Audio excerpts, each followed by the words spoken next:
we should start. I will. If you hear me, so I can deliver my introductory remarks without my face on the screen. So that's the way how we can do that.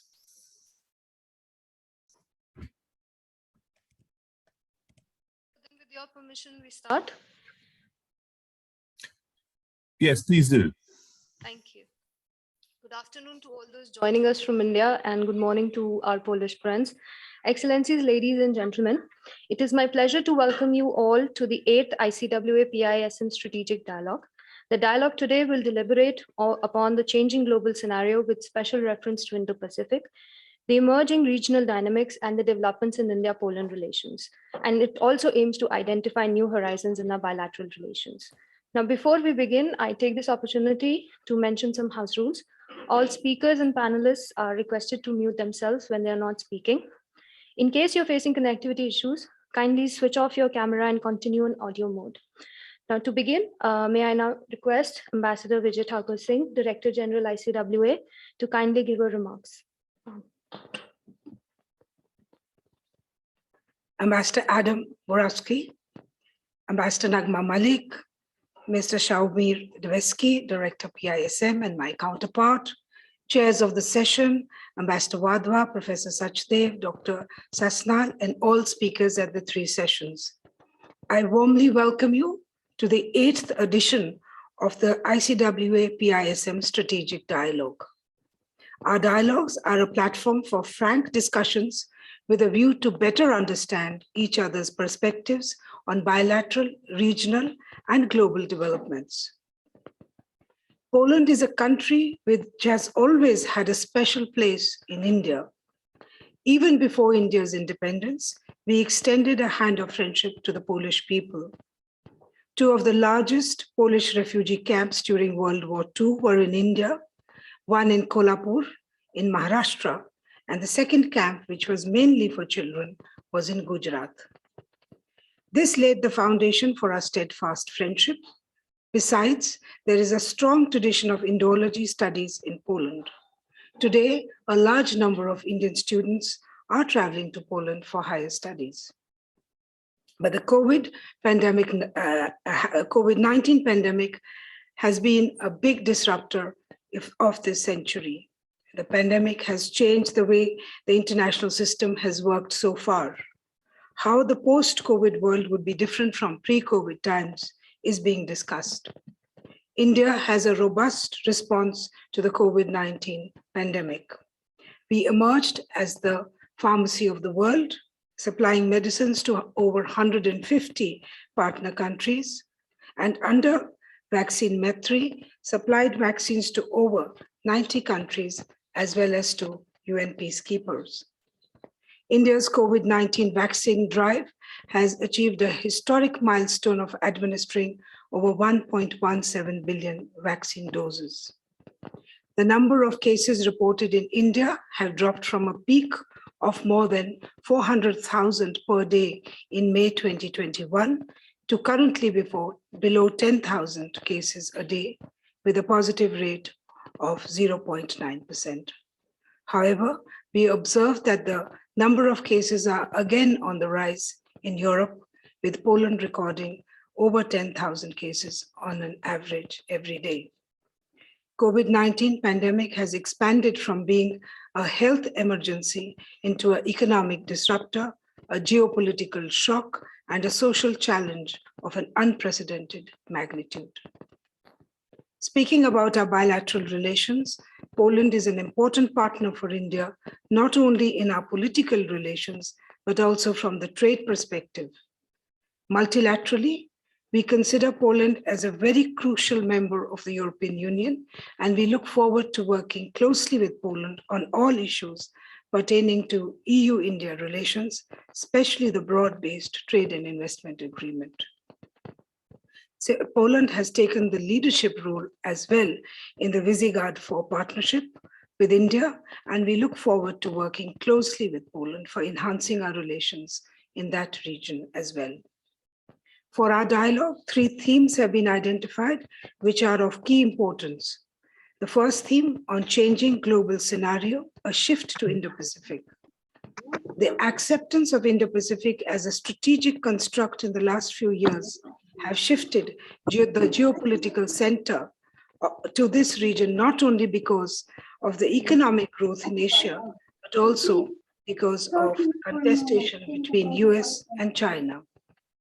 In this session, we hope to discuss the changing global scenario with a special reference to Indo-Pacific, and we look forward to understanding the Polish perspective on Indo-Pacific. The second theme is understanding regional dynamics. The discussions in this session aim to look at key issues in India and Poland's respective neighborhoods. Apart from the Belarus-Poland border issue, we hope to gain Polish insights on several other key issues, such as EU Parliamentary's delegation visit to Taiwan and the aftermath of downgrading of diplomatic relations between China and Lithuania. We look forward to comments on the developments along the Ukrainian border as well. In our neighborhood, developments in Afghanistan have several implications, with the primary and immediate concern being the threat of terrorism emanating from Afghanistan and the need to ensure that Afghan territory does not become a source of radicalization and terrorism regionally or globally. The third theme of the dialogue is India-Poland bilateral relations, the way forward. As India and Poland remain strongly committed to the enhancement of cooperation, the discussions would evaluate the bilateral relations along with avenues of cooperation. We are certain that today's deliberation will go a long way in enhancing our understanding of each other's regions and would also suggest some useful recommendations for furthering our bilateral partnership. Thank you so much for your attention, and I hand back to Anvesha. Now I request Mr. Slavomir Debsky, Director PISM, to kindly deliver his remarks. So, hello, good morning. Do you see me now? That's I changed my equipment, so now I'm integrated in this discussion fully, also from technical point of view. So, Madam PM Singh, Madam Ambassador Nagma Mulik, Excellency Adam Burakowski, welcome. I'm very happy that we managed to set this conversation virtually. It is the 8th Indian Council for World Affairs and Polish Institute of International Affairs strategic dialogue meeting. Not the first time we meet, unfortunately, in virtual way, but in the sense it also emphasizes importance we attach to this kind of the conversation between experts from Poland and India. We do share a lot of interest, for the Polish, for the analytical institution, PISM is one of the biggest institution of this kind in Europe.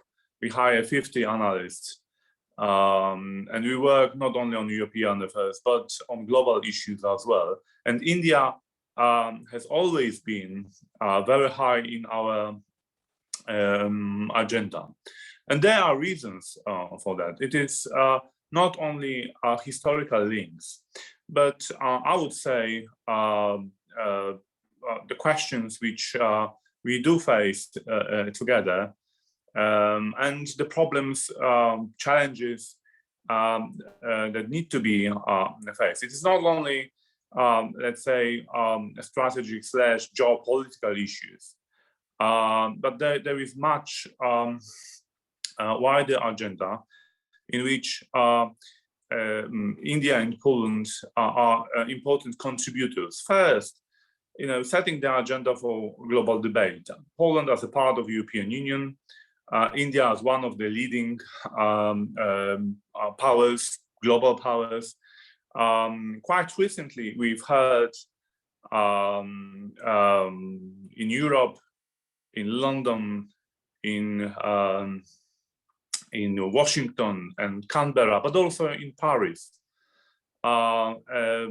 Very intense debate about the shifting of global interests to Indo-Pacific, and actually the question how we should do that. So it goes without saying that this shift is in progress. The only open questions are related to how fast we should move and how to manage the movement. And there are a lot of disagreement in this regard. There is a question how whether the main reason why United States should focus more on Indo-Pacific is China, or rather other factors should be taken into consideration, as economic potential of the region, as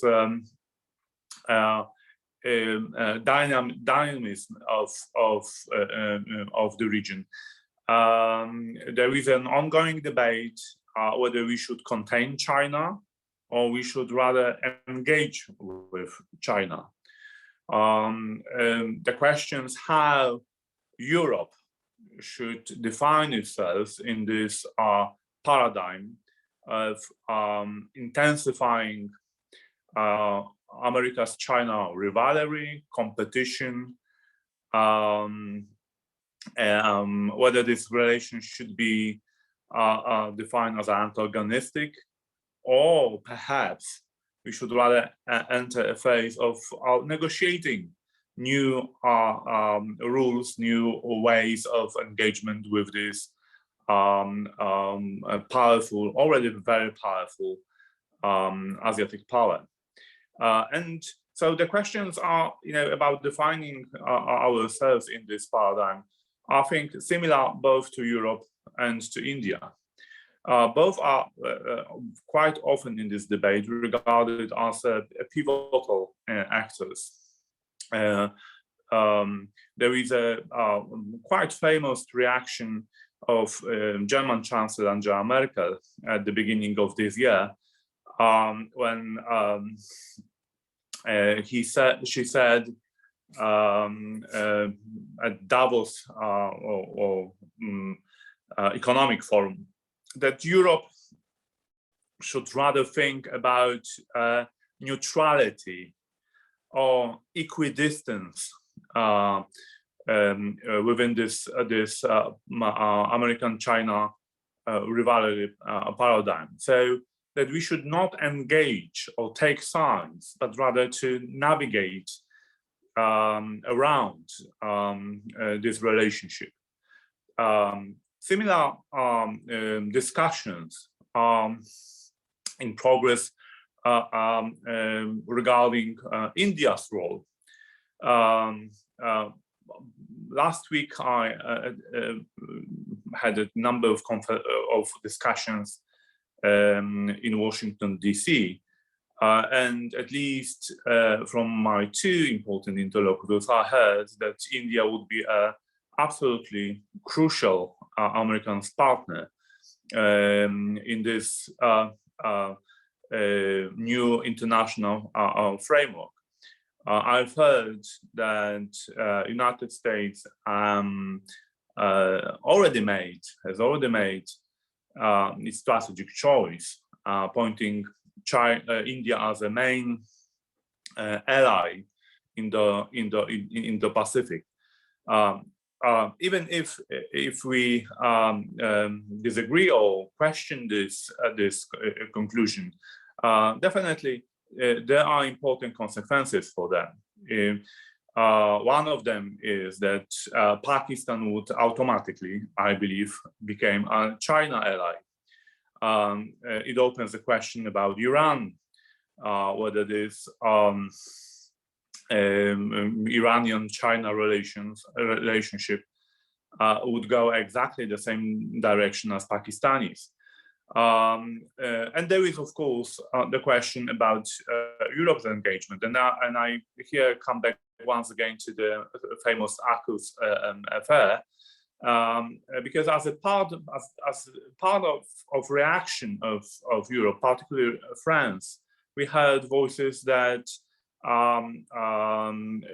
France should not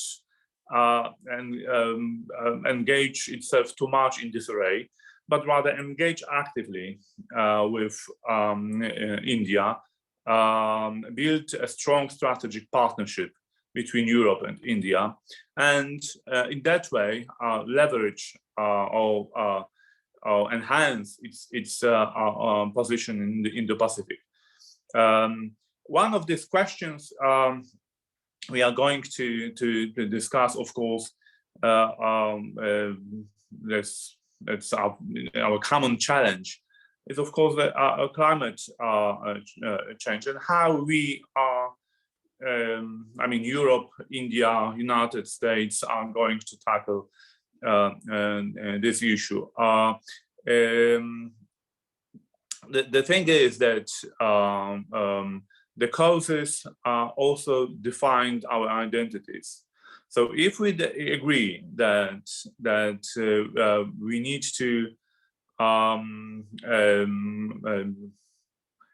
create a common alliance working on mitigation of the climate change, this kind of this would shape our common identity, influencing all other aspects of our relationship, also on strategy dimension.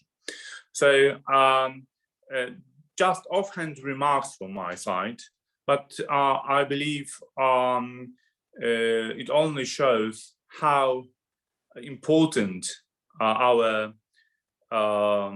conversation, our dialogue, our exchange of views between Indian Council of World Affairs and Polish Institute of International Affairs is, and that we should cherish our relationship. I'm looking forward of hosting in real life in our guests and our friends from India in Warsaw. That's our part. And I hope that next year we would move out of this Zoom's conference and finally would be able to meet in person in Warsaw. So I wish all our participants of this conference fascinating discussions and a lot of inspiration they would take out of this exchange of views. So thank you very much for your attention, and I wish all the participants exciting time during this webinar conference. Thank you.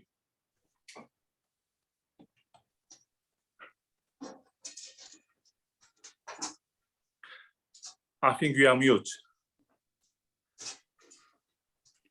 Thank you, sir. May I now take this opportunity to invite Ambassador Nagma Malik, Ambassador of India to Poland, to kindly deliver her remarks. Ma'am. Thank you. Thank you very much. I hope I'm audible to everyone. Good, fine. Ambassador Vijay Thakur Singh, Ambassador Adam Burakovsky, my good friend and colleague, Mr. Slavomir Debski, and other representatives of the PISM and friends. It's a pleasure for me to be present today at the 8th ICWA-PISM Strategic Dialogue. Now, I am aware of the time limitation that is there on me. So considering that Ambassador Vijay Thakur has already touched upon some of the historic aspects of our bilateral relationship, I will speak on our current relationship and what I see for the future. And Ambassador Debski has already spoken a lot about the regional ramifications. So I will leave that aside for the time being and just give you a kind of overview of how I see our bilateral relationship, what I see as our strengths together, and how I see this relationship developing in the future. The pandemic has, I think, demonstrated the many strengths that both India and Poland have. It has shown our resilience. It has shown how quickly the two countries have sprung back into economic activity and normalcy. And that has, in a sense, demonstrated what is not always fully appreciated about both of us, I think. So first things first, our two countries, we have very good economic ties. We have very good investment ties. Indian companies have invested over $3 billion worth of investments in Poland. And Polish companies also have a good level of investment in India, though of course there is scope for that to increase. There is similarly an approximate $3 billion trade turnover. Again, it's a little affected by the pandemic, but I'm confident again that it will spring back to normal quickly. Some of the traded items are some of the areas in which, first let me say, some of the areas in which our people have invested here are in textiles. No, in the other way around. It's IT first and foremost, then it's textiles, and it's pharma, and then there are other areas. The trade turnover is also quite diversified, and there are still a lot of primary products, but there are also a lot of machine items, advanced chemicals, and various things. And I see this aspect of our relationship likely to develop more and more. So, you know, I have just returned last night from a visit that the Ministry of Infrastructure here had kindly organized to the two port systems of Szczecin and Świnoujście in Western Poland. And there I saw for myself how, despite the pandemic, the place is bustling. It seems economically vibrant. The Polish government had organized this visit in connection with its candidature to the Executive Council of the International Maritime Organization, elections for which are due in next month. So we saw for ourselves there that Poland is, you know, the port for many countries, inland countries of Central Europe. And we also saw some, well, coal that was destined for India. That's what they told us.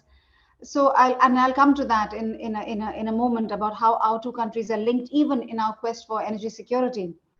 So yes, I do see that the economic ties are very good already and are, I think, poised to do better and better. The people-to-people ties also quite remarkable, quite good. The lot flight before the pandemic, it had just started and it was going full every flight.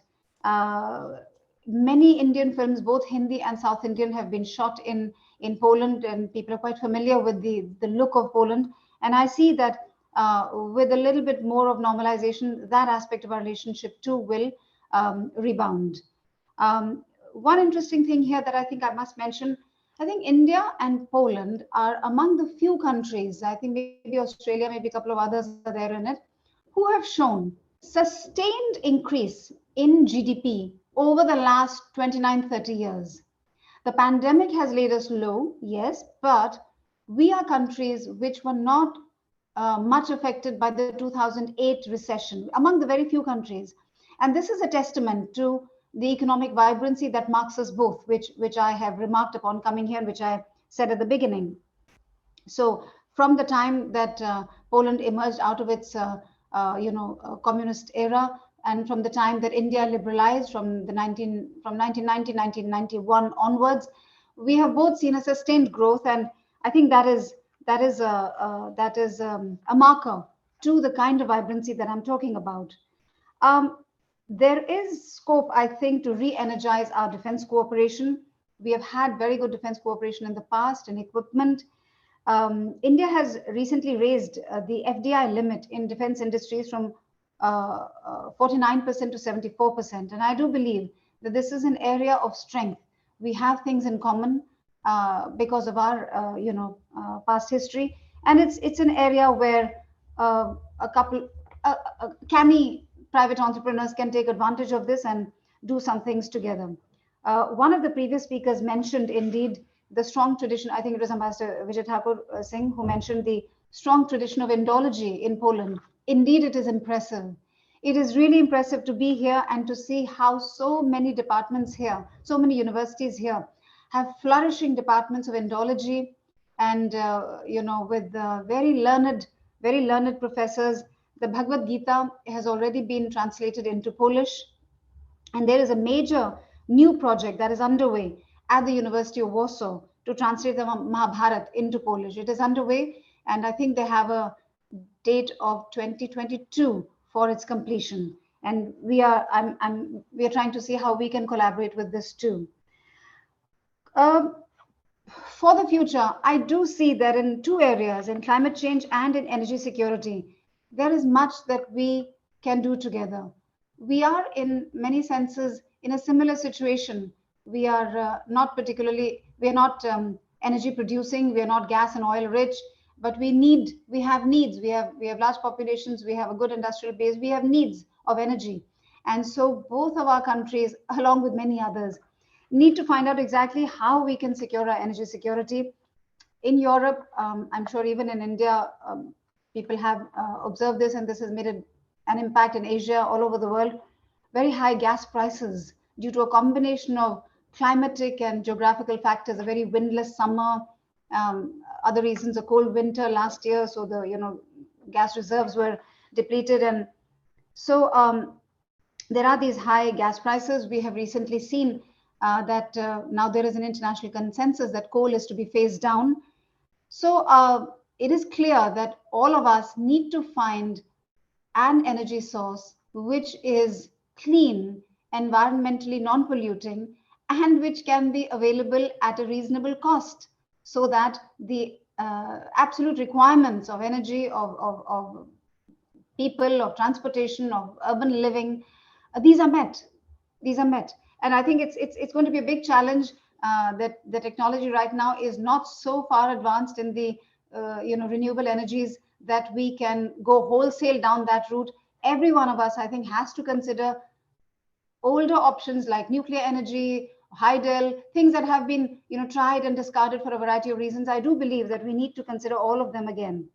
The second thing on climate change, I think I would invite Poland to join the ISA, the International Solar Alliance, as a number of European countries have done. And the ISA aims to contribute to the implementation of the Paris Climate Agreement through a rapid deployment of solar energy. We also invite Poland to participate in the Coalition for Disaster Resilient Infrastructure. That is another initiative of India. Its headquarters have been opened and set up in New Delhi. And it is a network that aims to synergize and bring together expertise in building disaster resilient infrastructure. And we invite Poland to join us in this too. Let me end by saying that our past ties have been very close. Our present ties are close, but we need to make them, take them further. Still, Adam and I are working towards that to ensure more high-level visits, to ensure greater, greater closeness. One thing is clear: we share democratic credentials. We are both of us committed democracies, and it is something that that is dear to the people of both our countries. We have vibrant economies. We have nationalist-minded governments. There is much that we have in common. We need to synergize these commonalities, and we need to boost our overall ties. And I'm confident that we will be able to do that. Thank you very much. Thank you, ma'am. Thank you for your remarks. May I now request Ambassador Adam Burakowski, Ambassador of Poland to India, to kindly deliver his remarks. So. Thank you, Madam. Ladies and gentlemen, Ambassador Vijay Thakur Singh, Mr. Sławomir Dębski, Ambassador Nagma Malik, dear friend, and all the people gathered here. Thank you very much for inviting me for this opening remarks. I know that my speakers before me said already many things that I will, of course, agree. So I'll be rather short in my opening remarks. I'm very, very happy that this dialogue is taking place. Last year, as Director Dębski said, we also had had this in virtual form, and we hope that the next one will be in person. Of course, being in person is much better. Our Polish-Indian relations are developing, but unfortunately, because of COVID, as everyone else in the world's relations, they have been hit by this, especially in people-to-people connection and all kinds of connectivity. Even this virtual dialogue is an example. The biggest obstacle that was in COVID was, of course, the loss of connectivity of direct flight, and there's some movement of people, which is very important for bilateral relations. There is one thing that was not mentioned by my predecessors here, that the Indian community in Poland is not growing but booming. The numbers are really impressive, and as we know, people of Poland, they like their Indian friends. They are interested in the culture, in the cuisine, and all the forms of interactions. But also there is a small Polish community in India, which is also growing after the shock of COVID. There was a diminishing of the number, and now it is once again growing. So these people-to-people relations, I think, are very important for the Polish-Indian relations. It gives us the dimension that is distinguish us from many other countries. It's as Ambassador Vijay Thakur Singh stated, it became when the Polish refugees came to India during the Second World War. It was also a people-to-people project. And now it is developing more and more. There are many mixed marriages. Even last week I attended such a marriage in Gurgaon, Polish-Indian couple that met in the Netherlands, and now they live in India. So this is a very positive example of our connection. The economical side of it is also very important. I see now the bigger demand for meetings and for economic interaction. Vibrant Gujarat, for example, is being held early next year. We are trying to send some business team. I will also be there. And we should really increase this every form of economic cooperation. We want to promote also Polish products in India. Last month, we organized a promotion of Polish apples, which is, as you know, Poland is #1 producer of Polish apples, and Polish apples sell in India quite well. And one thing more, that we don't compete with Indian apples. We don't sell apples to India when there is an apple season in India, because we are really good friends, and this is the kind of cooperation that it really should be.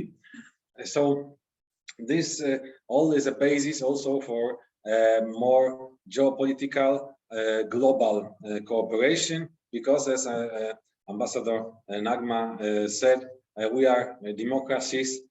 We understand each other in this way. Our mentalities of our people are close. However, paradoxically, could it sound, we are mentally quite close, and we can really understand each other very, very well. So what is really to be done in a very proximate future is to improve the connectivity. As I mentioned, to resume the LOT Polish Airlines direct flight between Warsaw and Delhi. By the way, the direct flight to Colombo, Sri Lanka, will be opening in 2 weeks, reopening after COVID. So I hope it's a good sign for this kind of connectivity. And also, we want more people to travel on both sides. The number of students in Indian students in Poland is really impressive and is growing. Unfortunately, there are not too many Polish students in India, and we are working on this to increase this number as well. So this kind of cooperation on academic level and on think tank level is very, very important, and I'm very glad that this dialogue is taking place. So thank you, dear friends, and I wish a good success of this conference. Thank you very much. Thank you, Ambassador. With this, we come to an end to our inaugural session. We move on to our first session on changing global scenario, a shift to Indo-Pacific. I now invite Professor Gulshan Sachdeva, Professor, Center for European Studies, Jawaharlal Nehru University, to kindly deliver his opening remarks and conduct the proceedings of the session. So. Okay, thank you, Dr. Ankita. Since we are starting, Ankita, 20 minutes late, so do still we have 45 minutes for this session, or? Yes, sir, we can take. Okay, all right, thank you. Excellencies, ladies and gentlemen, thank you for the invitation and opportunity to participate this ICWA-PISM dialogue. No, I think I have been participating in almost all these dialogues between ICW and PISM so far. And it's nice to see many Polish friends. Of course, it's virtually. Now, since the time is limited here, we have a very small session and the topic is very vast and many speakers have already mentioned about Indo-Pacific. So I think it's clear now to understand, I think, the dynamics of international relations in the coming years. One has to keep an eye on the evolving concept of Indo-Pacific in international relations. And I think this Indo-Pacific is going to dominate discourse in international relations in the coming years. Now, this also indicates a couple of things. One is, of course, the rise of India in international relations. Secondly, I think developments in China's assertive behavior in the last few years. And there is also, to some extent, changing thinking about role of the ASEAN. So as a result of these developments, we have also seen many things happening in the context of Quads and now AUKUS and many other things happening. Now, any discussion on the Indian foreign policy now in global politics and perhaps even in global politics without Indo-Pacific mentioning is not really complete. Since we have now two speakers on those who will be outlining Indian and Polish perspectives, I'll just look at what is happening really in Europe and how Europe is really becoming interested in this region. We see that the European understanding on the Indo-Pacific is now evolving. We already have some member states like France, Germany, Netherlands, etc., those who have come out with their own approaches, and now the EU strategy is also finally out. So it's becoming clear that the focus on Indo-Pacific from Europe would be increasing.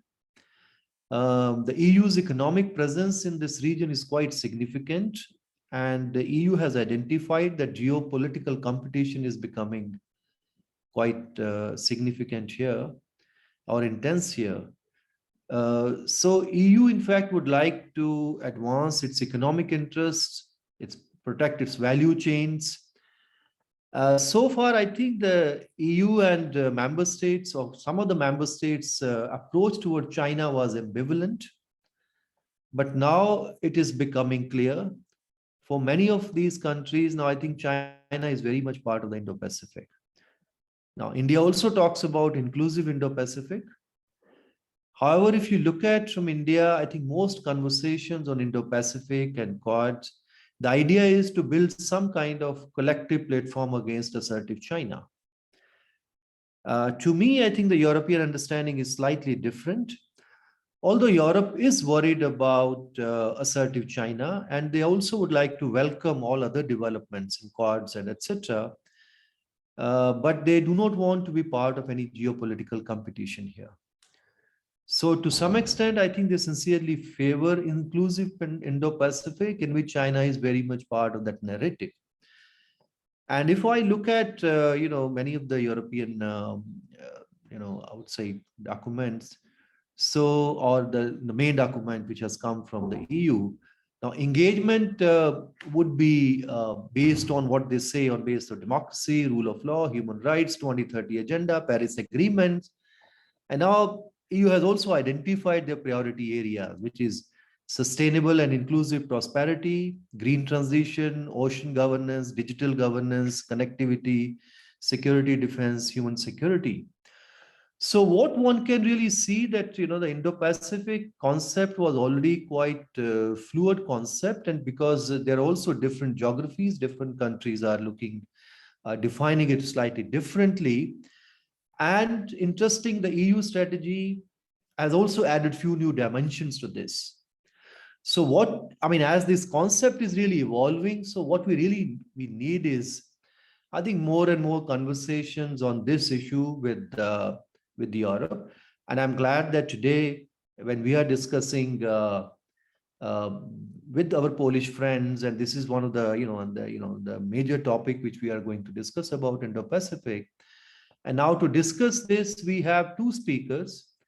One, Dr. Vivek Mishra, who is research fellow at ICWA, and Dr. Wojciech Orenz, who is a senior analyst from PISM. Both are quite well known, so I'm not going to read the bio, which is known to both this gathering.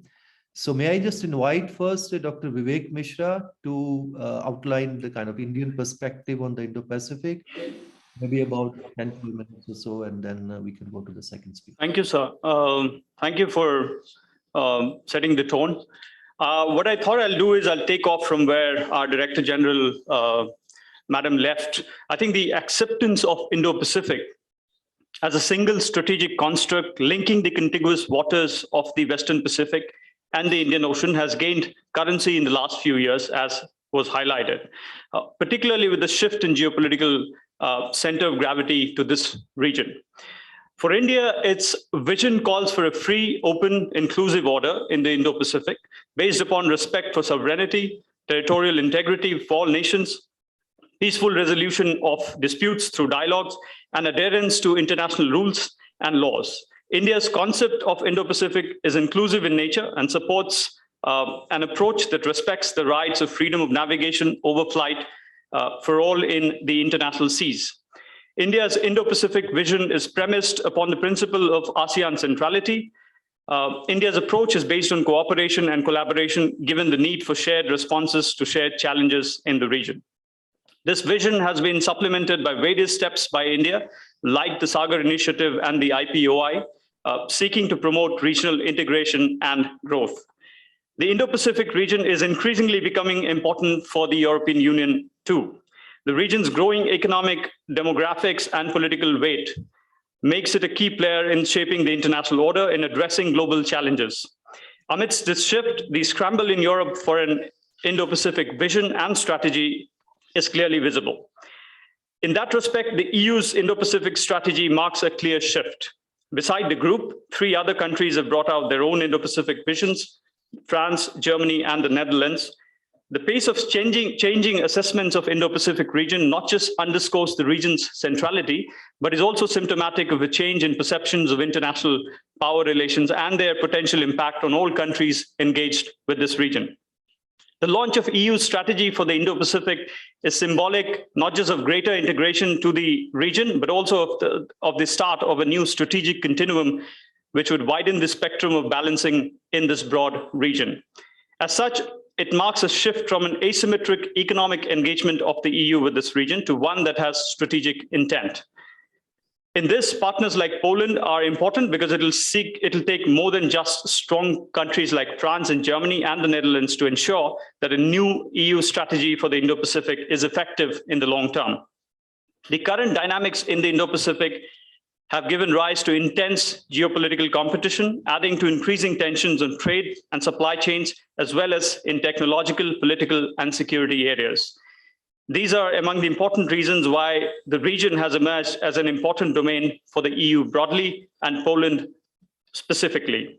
As such, Poland's main objectives in the Indo-Pacific are not very far from those of the EU, and some of which are maintaining a free and open Indo-Pacific for all while building strong and lasting partnerships in the region, deepening its engagement with partners in the Indo-Pacific to respond to emerging dynamics that are affecting the regional stability, fostering a rules-based international order, a level playing field, as well as an open and fair environment for trade and investment, tackling climate change and supporting connectivity, not just in the region, but beyond. EU's joint communique also invites partners to together address common challenges, uphold international law, and defend values and principles to which the members are committed. As such, these areas should be collectively explored by India and Poland for finding greater resonance. In fact, the 7 priority areas highlighted in the EU's joint communique considerably overlap with the broader objectives that India itself seeks in the Indo-Pacific. So what can India and Poland do together? Poland should ride on some of the concrete steps outlined in EU's Indo-Pacific strategy to partner with India in the Indo-Pacific region, and some of which are broader utilization of the Partnership and Cooperation Agreement, BCA, of the EU with other Indo-Pacific partners like the Maldives, Malaysia, Thailand, etc. Build more resilient and sustainable global value chains by diversifying trade and economic relations and by developing technological standards and regulations. Resumption of trade negotiations and starting investment negotiations with India. Building green alliance with India based on collective commitment to fight climate change and environmental degradation. Strengthening ocean governance in the region, including increasing the EU's support for Indo-Pacific countries' fisheries management and control systems, fight against illegal, unreported, and unregulated fishing, and the implementation of sustainable fisheries partnership agreements. Expanding the network of digital partnerships with the Indo-Pacific partners, as well as exploring the possibility of a new digital partnership agreement. EU's collaboration with the Indo-Pacific countries on research and innovation will be a natural path for India and Poland to follow, given their similar focus in these areas.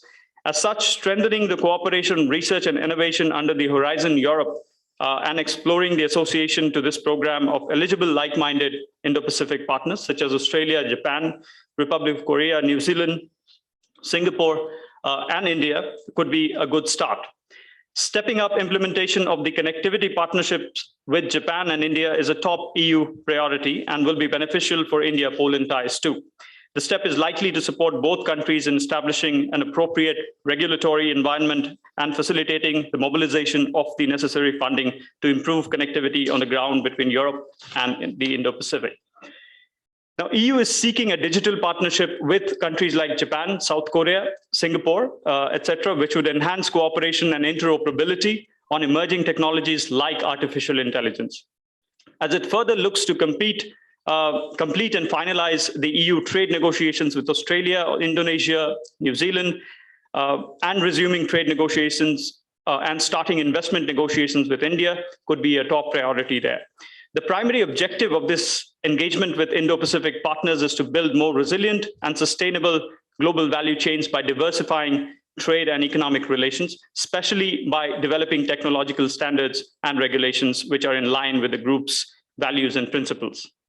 In this regard, concluding a trade deal with an end goal between India and the EU, facilitated by the broad bilateral trade investment agreement, the BTIA, could be a preferred path ahead.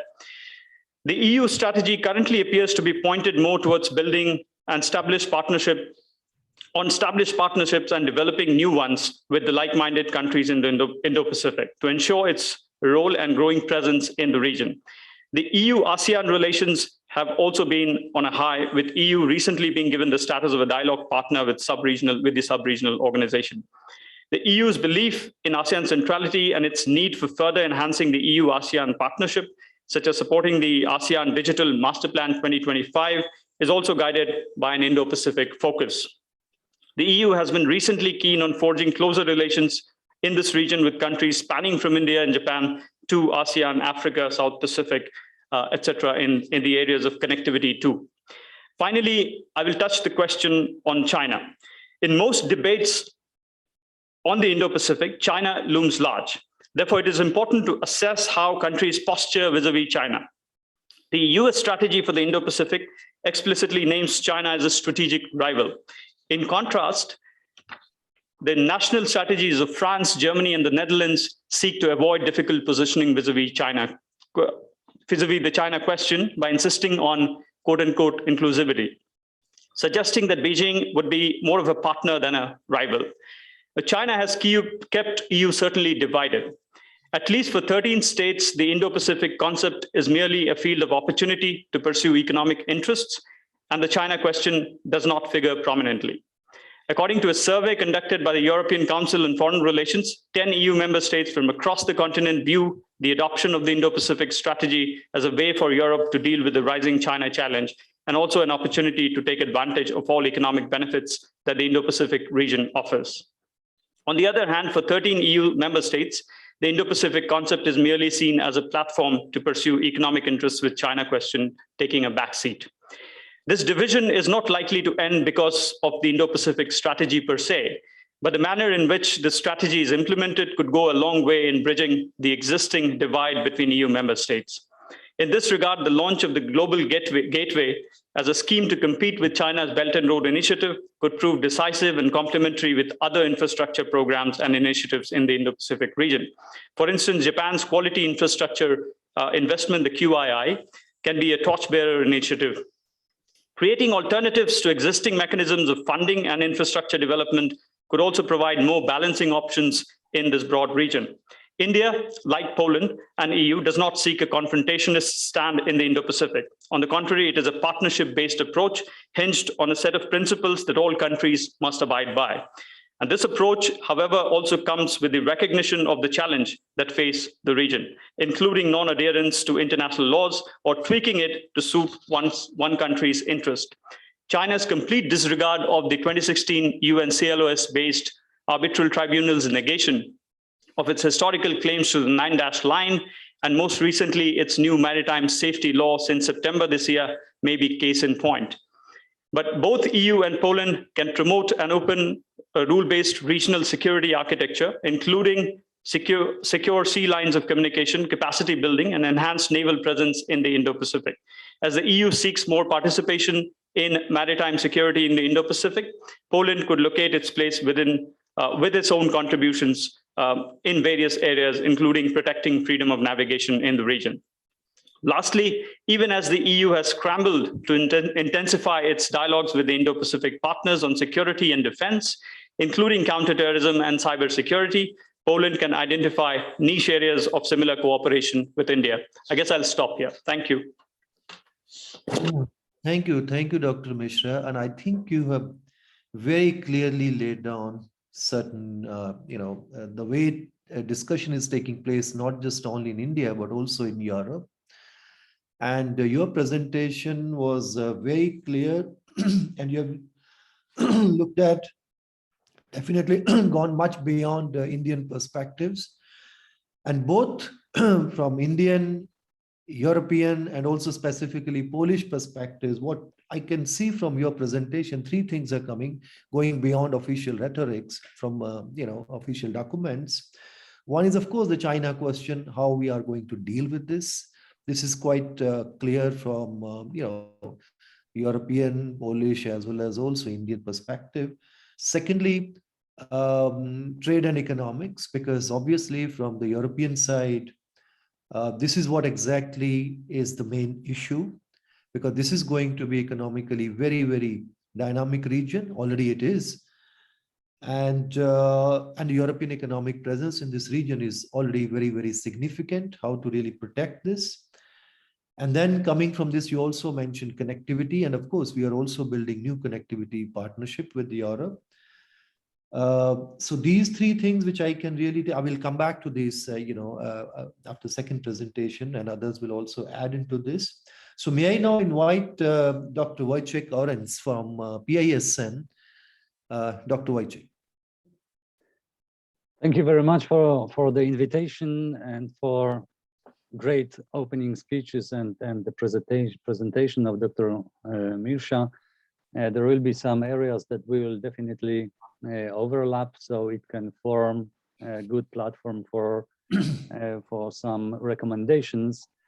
I would say that from our perspective in Poland, we could see a couple of years ago Indo-Pacific as the region where tensions has been growing between the United States and China, mainly the area of great power competition. But now there is a growing consensus that China's political, economic, technological, and military potential can limit our ability to protect and promote our interests.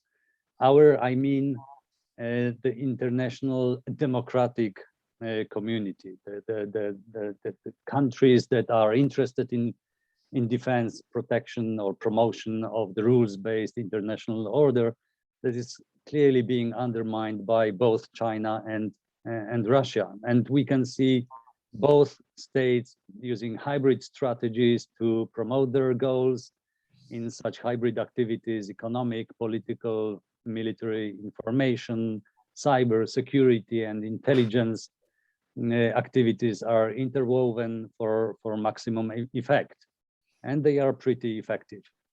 And China's and US conflicting goals make it more likely that there will be a war in the South China Sea, to be blunt. And of course, Russia has become a major military threat for Euro-Atlantic area in recent years. So at the same time, we have an increased probability of military conflict in our region.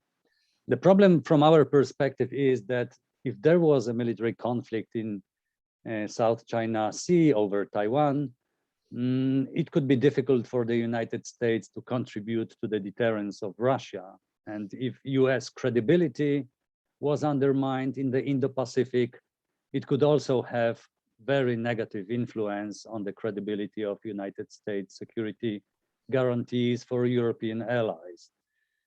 So Europe will be increasingly engaged in the security of the Indo-Pacific. UK, France, Germany, Netherlands have already adopted their policies, strategies towards the region. We have the EU strategy, but we will also have so-called EU strategic compass that will be probably more outspoken about EU presence in the region. And NATO will adopt new strategic compass next year, which can, for the first time, a strategic concept, sorry, which will, for the first time, mention, probably will mention China as a challenge. And although individual countries will try to avoid alienating China and will present different motivations to their growing engagement in the region, this growing engagement will be crucial to increase our common and individual ability to resist political, economic, and military pressure from China, and to be better prepared to promote and defend our interests.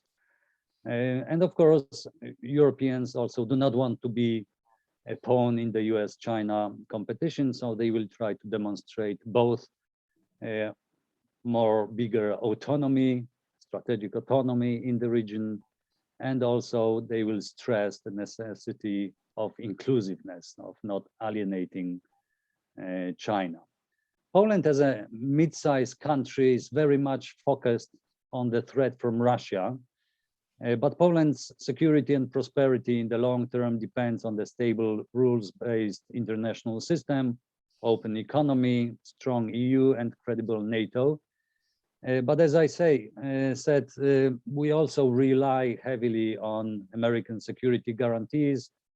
At the same time, we are aware that the relations between Europe and the United States, and the strength of transatlantic relations link, which translates into the credibility of US security guarantees for Europe, will depend on Europe's ability to support stability in the Indo-Pacific. So there is a clear link between Europe's engagement, contribution to the stability in the Indo-Pacific, and our security, which is based on close relations with the United States and US ability and willingness to contribute to our regional security.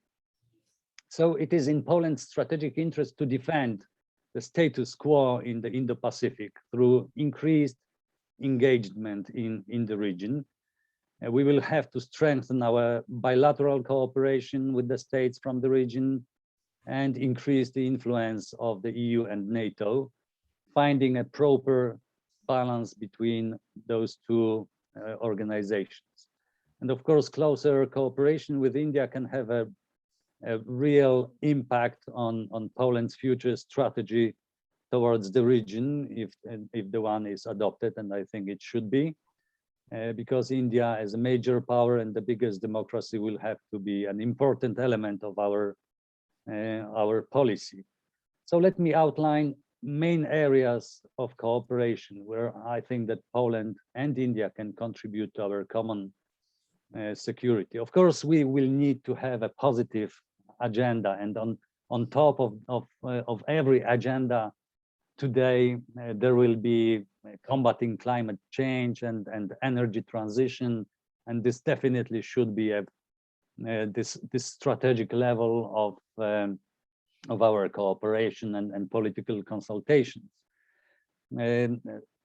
Another strategic level is strengthening of the rules-based order through political cooperation with like-minded countries, and in the region these are mainly Japan, South Korea, New Zealand, and Australia, but also through cooperation with organizations such as ASEAN. Another area of cooperation is digital transformation and the development of key technologies, the emerging and disruptive technologies. It is our common interest that they are based on certain standards which reflect our values and democratic control over their application and implementation. And we may also be interested in limiting our dependence from China in certain areas and strengthen our technological sovereignty. And of course, the rules-based order includes the freedom of navigation. So it will be in Poland's interest to support the interoperability between EU's naval forces and India's navy. We already had EU-India naval exercises this year, and interoperability is useful in practical terms, but it will also be a very strong signal for China that if needs be, there can be a larger coalition of states that will protect the sea lines of communication. Another area, of course, is cybersecurity and countering disinformation and propaganda. Those two elements are especially important for hybrid warfare, and democratic states are especially vulnerable to malign activities from both Russia and China. And the last area of practical cooperation with this changing geopolitical landscape and the situation in the region after the NATO and US withdrawal from Afghanistan, I think that we should also, and it was also mentioned by my predecessor, that we should strengthen the capacity building to fight against extremism and terrorism in the Indo-Pacific. And I will end here. Thank you very much. Thank you, Dr. Wojciech. I mean, I think you really, from a Polish perspective, you brought many very interesting new points. Apart from the positive agenda which you have outlined, particularly with the strengthening rule-based order, digital technologies, cybersecurity, and terrorism, international terrorism, within how we can cooperate in these areas. So what I really, was interesting in your presentation, particularly your mentioning of Russia. And this is an important question which perhaps we really need to discuss between India and Poland. What kind of role, number one, Russia is going to play in the Indo-Pacific? I remember a couple of months back when India, like, I said, saying inclusive Indo-Pacific, broadly in that sense is okay. But what exactly inclusivity actually we mean when we say that inclusivity? And the Russian foreign minister once even said that if you say in India inclusive Indo-Pacific, you have never invited us to Indo-Pacific. In that sense, if it's inclusive, it's everyone. So what is happening now at, say, Belarus and Polish border, we are all aware. So from Polish perspective, Russia issue would be very much important, and the kind of very close strategic partnership India has with Russia. So obviously, how do we really reconcile all these factors when we are talking about Indo-Pacific?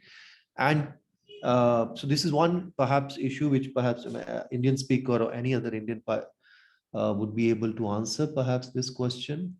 And then another point you have made about forthcoming strategic compass from EU. This is evolving, and EU's ambitions to play a much more important role in the military affairs or in the strategic affairs. It will take time, but I think there are ambition. Things are changing pretty fast in Europe. And I mean, you're right that there is a strong transatlantic relationship. And Poland, of course, is very staunch supporter of that partnership. But still, within Europe, there are many others. Those who are talking about strategic autonomy, they're talking about many other things. So things are developing pretty fast, even in this area in Europe. And we also need to follow those things very closely.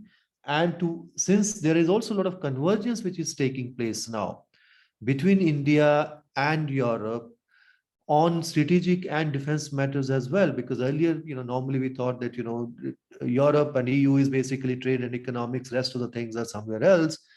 But now things are changing very fast in Europe. So now through the strategic compass, already it has been identified. The full strategy is going to evolve soon, but that they have identified it's not just only about EU, but they would also be cooperating with other partners. They have already clearly identified few names, countries, but India still have to figure. And so it means we also need to work somewhere, so we can also need to strengthen the kind of narrative which is going on and what kind of role India can play in this strategic compass. So now we have two very good presentations which have just not laid down. And of course, you said this, the stable rule-based system, open economy, but who is going to frame those rules? This is what important thing. So many of those issues have been, I think, on the table. So if anyone want to have any specific questions for the presenters, or they want to make a brief comment, we have a limited time for another 20 minutes or so. Yes, the first question or comment by Patrick Kugel. Please go ahead. Thank you very much, Gulshan. Thanks a lot for concrete and interesting presentations. I have two comments or questions. First, I would like to ask Indian speakers to clarify a bit more the perception of the EU strategy and role in the Indo-Pacific, because I sensed a kind of dichotomy or some differences between what Gulshan said and what Vivek said. On the one hand, there is Vivek Mishra underlined the overlaps and similarities in approach to Indo-Pacific in the EU and India, that both wants their region to be inclusive and rules-based and etc. Whereas in Professor Sachdeva remarks, I realized there is some kind of disappointment that probably the EU approach is too mild, too soft on China, and that EU is hesitant to join this platform in the Indo-Pacific to contain China. So this signals also some kind of ambiguity in the India's approach to Indo-Pacific, between this inclusiveness, which was underlined by Prime Minister Modi, and on the one hand, and on the other hand, there is this growing anti-China sentiment. So I'm just wondering whether growing tensions in the Indo-Pacific and some building up of coalition of countries against China and rising tensions are really in the interest of India, or whether this kind of bridging power or mediating power that the European Union wants to play a role, whether this isn't it in the interest of India. So if you could clarify more India's views on EU's role is first one. And secondly, talking about the shifts in Indo-Pacific, but also at the global level, I would like to ask about the role of values and some kind of ideological divisions that we are observing. And I'm asking this in the context of the Summit for Democracy, the initiative of US President Joe Biden. He will convene the Summit for Democracy in online format in 2 weeks' time. And India is invited, one of the invited countries, together with Poland. And so I would like to hear your view, like, what do you think the India's role can be in the Summit for Democracy, and whether this can lead to some kind of coalition of world democracies against the authoritarian regimes like in China or in Russia? Do you think this is feasible and that can be a good direction that we can follow when we talk about geopolitical global issues? Thanks. Thank you, Patrick. I think there is no, I think the difference you might have observed, because, you know, as an independent analyst, I can perhaps see things beyond what is actually written in most of those documents from the, you know, government documents from India or from the European Union. And this is what these discussions are all about. We already know what those documents are. And particularly if some document is coming from the EU, which is, you know, from 27 countries. So obviously it will be, you know, when the 27 countries have to agree to one document, it's not going to be very, very clear. I mean, it has to be very broad diplomatic language, which is what exactly this Indo-Pacific thing is about. But one has to read beyond that. To me, you know, the document which has come from the EU, it's, I mean, they would like, they don't want to be part of this. I think this has been made very clear by many of the European, even EU leaders themselves, that they do not want to be part of the geopolitical competition which is happening now between China and the US. And I can understand why they don't want to get involved here, because the main interests are economic and they want to protect those interests. At the same time, they're also very uncomfortable with the way things are happening in China. China is asserting. So if somebody else is taking slightly more aggressive stance, you know, they quite welcome those kind of things. But the problem is, the more you do not, you have to really take the bull by the horn sometime. That's what is happening now. And this was also quite clear from the, you know, what Dr. Wojciech also said. Now, for you, the immediate problem is with Russia. So it means the security and all kind of issues are happening. For them, China is far away. What is happening really is how we are going to deal with the Russia question. Similarly, for India, you know, for us, what is happening is really China. So how we are going to kind of, you know, balance the kind of rebalance which is happening now all around us. And within that context, how Indo-Pacific, you know, narrative or concept is going to help us, and so many other alignments which are taking place. So there is no different views, I would see, but of course, Dr. Mishra would have stuck to more official thing. I can see things slightly more beyond what official documents are. But if there is any other question or any comment from anyone?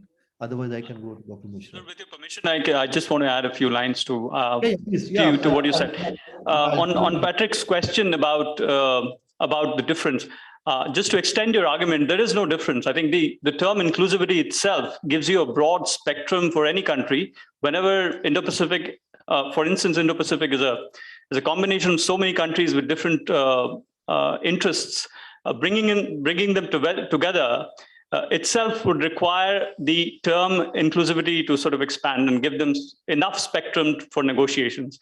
And I think that is an essential part of the inclusivity doctrine of the Indo-Pacific. So there are no differences, I think, but there will be internal negotiations on various issues that will continue between nations. Okay, is there anyone from India would like to respond to the Russia thing? I mean, what kind of role Russia would like to play in the Indo-Pacific? I can take that question, sir. I think we understand Poland's sensitivities vis-a-vis Russia. But if you look at Russia's role in the Indo-Pacific, I think insofar as Minister Lavrov's statement about invitation to join, I mean, India hasn't invited anybody to join the Indo-Pacific. It's an open system and anybody can come and join. And we're working with Russia, not necessarily on the term Indo-Pacific, but in the region. I mean, Russia has become most recently the member of IORA, Indian Ocean Rim Association. They have also, we are also in talks with Russia for the Vladivostok, Chennai, route which will crisscross the South China Sea, East China Sea, etc. So Indo-Pacific is a broad spectrum which is bound to intermittently figure with Russia, with the kind of partnership that India has with Russia. But we fully understand the sensitivities on the other side. Yeah, I mean, these are larger issues. I mean, in that sense, I mean, this kind of partnership where we are talking, say, with Polish friends, and we have a different kind of security issues here with China and Poland has with Russia. So, and we have a different kind of relationship. Now, the kind of relationship everybody knows we have with Russia, very close strategic partnership and much more than strategic partnership, the kind of trust which has been built over decades between India and Russia. So the question here is nobody is questioning that because every country has its own national interests, national priorities. But those kind of linkages India has with Russia, similarly, Poland has its own interests and relations with other countries. So how do we really work together? And can we facilitate and, say it's certain kind of tension? I mean, going even much beyond that, certain kind of tensions which are happening, say, between Russia and Europe broadly, and we have very close relationship with Russia. Can India really play some kind of role here between Europe and Russia? And, because we keep meeting and many of those concerns are common, whether it's international terrorism, whether these concerns of climate change, or so many other issues, even on digital and so many issues, and Afghanistan, and, a large number of issues. So can we really work together on some of these issues? Anybody else want to add any to this discussion? Otherwise, I can go back to Dr. Wojcik if anything else he wants to add further. Can anyone respond to the question on the Summit of Democracy and possible alliance of democracies, whether this is in interest of India or not? How do you see this? This is to Dr. Mishra? I think so. Or anyone else from Indian side is welcome. Dr. Mishra? Yeah, I'm happy to take that. I think in the meeting itself is reflective of a consolidation of democratic values in the post-pandemic order. I mean, on the contrary, you see China with a different model of governance. But in the immediate aftermath of the meeting, I don't see it transforming into material benefits per se, but it's a coalition of values, I think, which could lead in the long term in some form of collaboration, but not necessarily in the immediate future. Thank you. Okay, I don't see any other hand, at least I don't see digital or otherwise. So Dr. Wojcik, if you want to add further to this discussion. Yes, I think that, of course, this is not a problem that states have their own interests, and India has very close strategic relations with Russia, that Poland has its own interest with China. It is, of course, the strategic relations between India and Russia can even be beneficial for the security in this region, because as we could see during the Cold War, even India's political influence over the USSR had some toning down effect on Soviet policies that could become more aggressive, but because of India's stance, they were rather toned down. So today, even the strategic Indian-Russian relationship can also be used for the benefit of our common security. at the same time, we can see the problem that states sometimes try not to see the linkages between Russia and China. I'm not talking about India, of course, but generally it is better to keep the problem separate, because when you see the linkage, when you politicize it, then it opens the whole range of problems. But obviously we just cannot deny that there is a very close military cooperation between China and Russia, and it is affecting, or it can be affecting, security both in the Indo-Pacific, in the South China Sea, and here in our region. If there was war in the South China Sea, Russia would support China, maybe not by military means, but the demonstrations that we can see through exercises can indicate that this option also cannot be excluded. And the same goes to our region. We could see exercises between China and Russia, Chinese and Russian navies in the region. And we cannot exclude that if we had conflict here in the region, China would offer political support to Russia, but even the very possibility of other kind of support would increase the political and military pressure on European states. So as I say, it's probably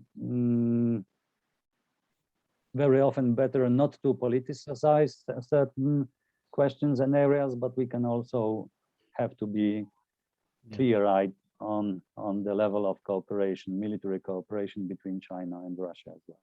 Absolutely. I think you're absolutely right that the kind of close ties in the last 10, 15 years we have seen between Russia and China, this is a fact which one has to consider in any kind of analysis, any kind of understanding, and this is not going to go away soon.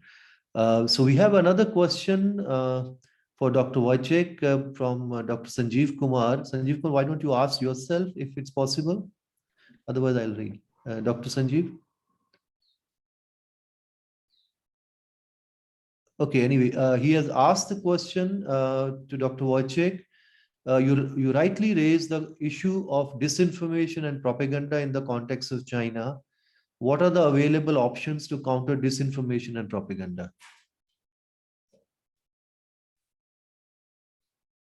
Actually, there is no better way than to provide facts and to provide them fast. And this is, so if you can do it from the political level, it's much easier when, in the European context, because there are close contacts between politicians, ministries on different levels.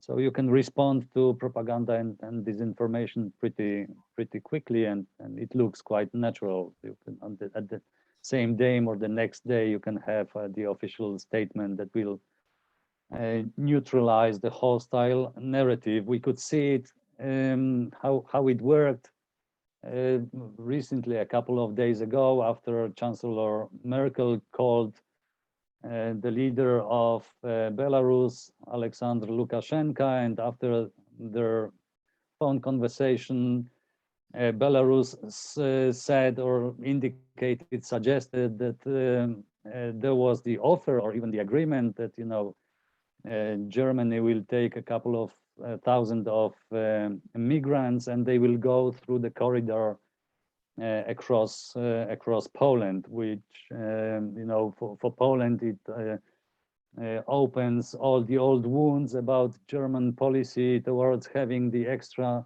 territorial corridor, and this pressure demands of Hitler, they led to the Second World War. So it was just like the perfect propaganda that could have some significant political impact in Poland and create tensions between Poland and Germany. And just on the next day, we had a meeting of interior ministers, and there was a strong statement that this is not true. And it was neutralized pretty quickly. At the same time, the facts should be provided through media.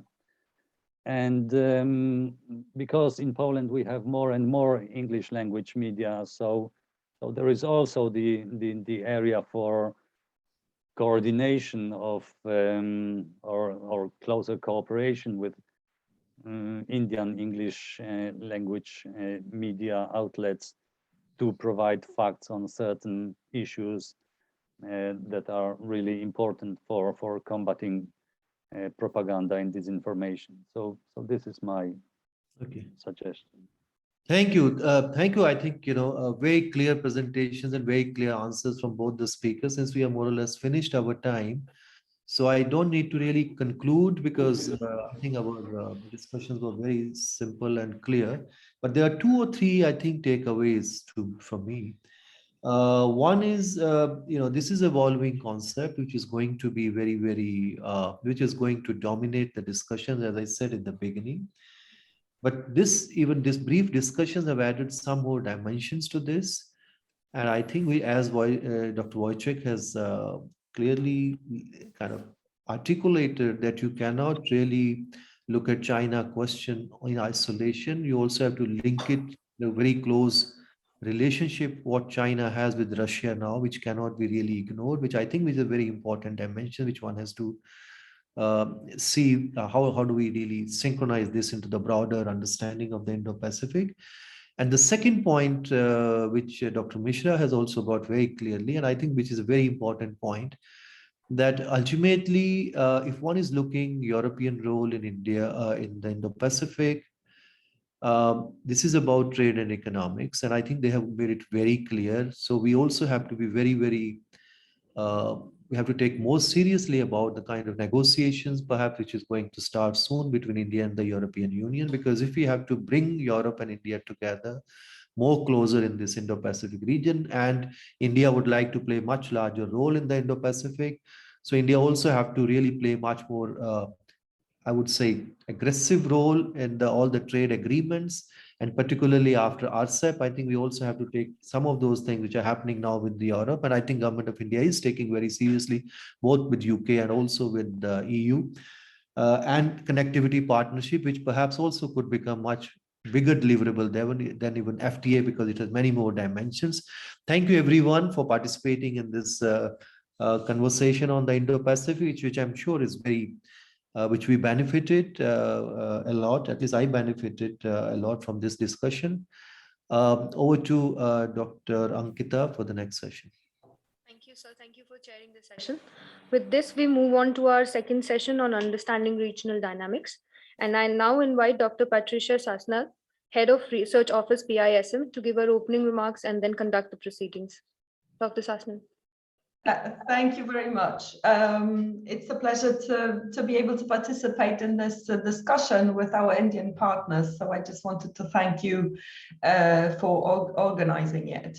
The session that we have today, and let me just make sure that, because we're running 25 minutes late, that we have time until 11:25, 11:15.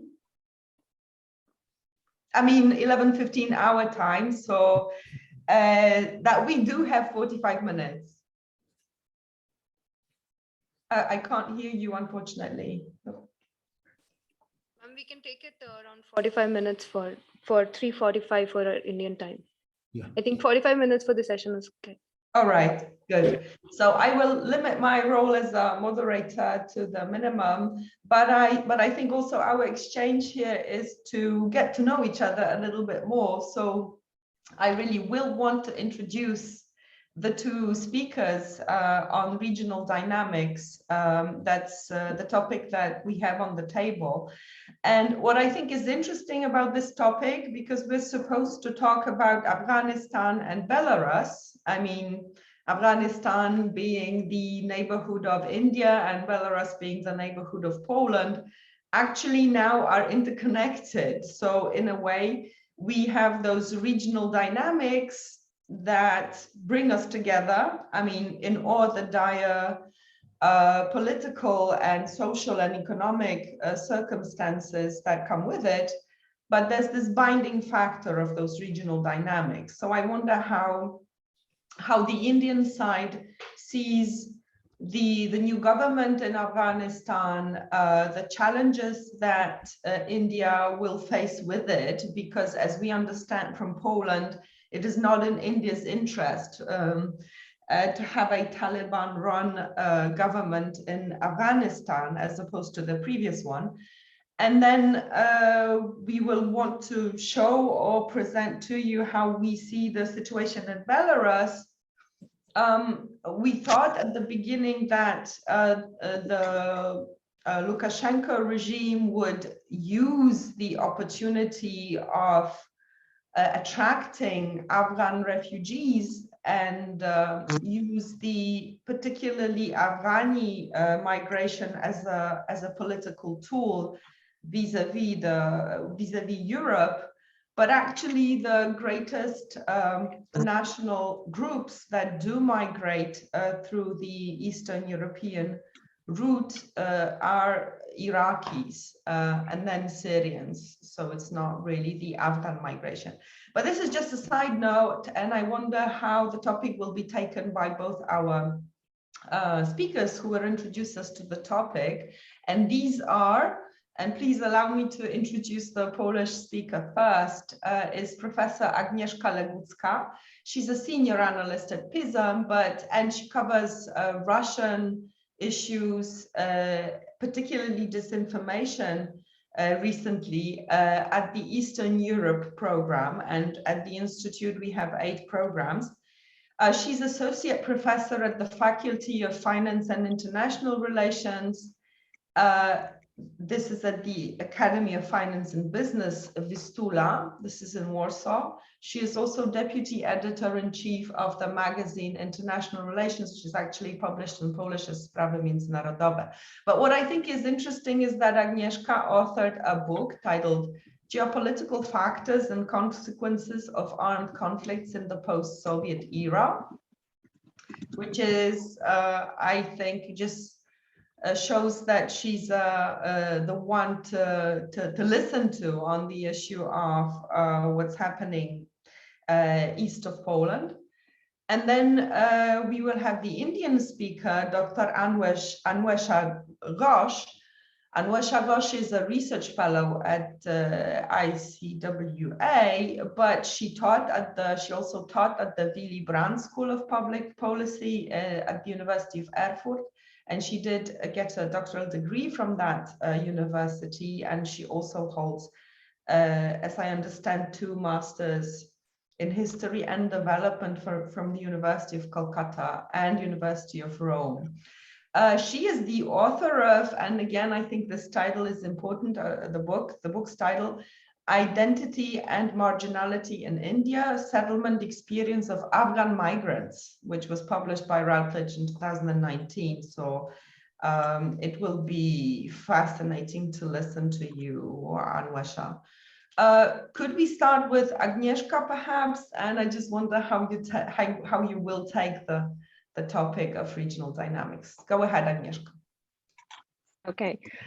Thank you for the very broad invitation and then presentation of me. Thank you for the invitation. This is very interesting topic and great audience for me to speak about my interest and my research on Russia, and as well this information I'm just in the progress on publishing the book also in Routledge about this information. So this topic, I wanted to answer the question from the previous session, but hopefully we will have time to discuss also these elements. Okay, when it comes to this regional shift and comparing situation in Belarus and Afghanistan, I can only add to what Patricia was saying that even if most of migrants on Belarus territory are from Iraqi, nevertheless, Russia and Belarus propaganda is using this very important issue, that the failure of Western interventionism in the Middle East. So they are still repeating the slogans and repeating the narratives that those migrants are exactly directly involve. Yes, my parrot loved to all the webinars. I'm very sorry because when I talk, then she is very important person or parrot. Which so I hope that it won't be a problem. Okay, so when it comes to this regional dimension, I was just only would like to add some elements that from the regional point of view, Poland became in very a narrow position. On one hand, after the Brexit, within the European Union, we have lost a very important member state, which this country, as Great Britain, is having probably the same perception of Russia threat. Because it was already mentioned before that Russia is one of the biggest challenge or even threat for the Polish security and regional stability. So after the Brexit, we are now dealing with the issue of the huge discussion, perhaps about the idea that this alliance, China, Russia, can be fulfilled, and what the Western Europeans are trying to do. They are trying to distract Russia from China. And from our perspective, it is not possible issue because this also as a researcher on Russia, I can definitely say that this is a strategic decision from Russia point of view to be a younger brother for China. Nowadays, it is asymmetric relations, but at the same time, asymmetric relations to China, but strategic one. What does it mean? That Russian authorities perceive the West, or exactly democracy, the freedom of speech, and also ability to elect freedom or have a freedom of choice of the president as a direct threat for the position of Putin and his cronies.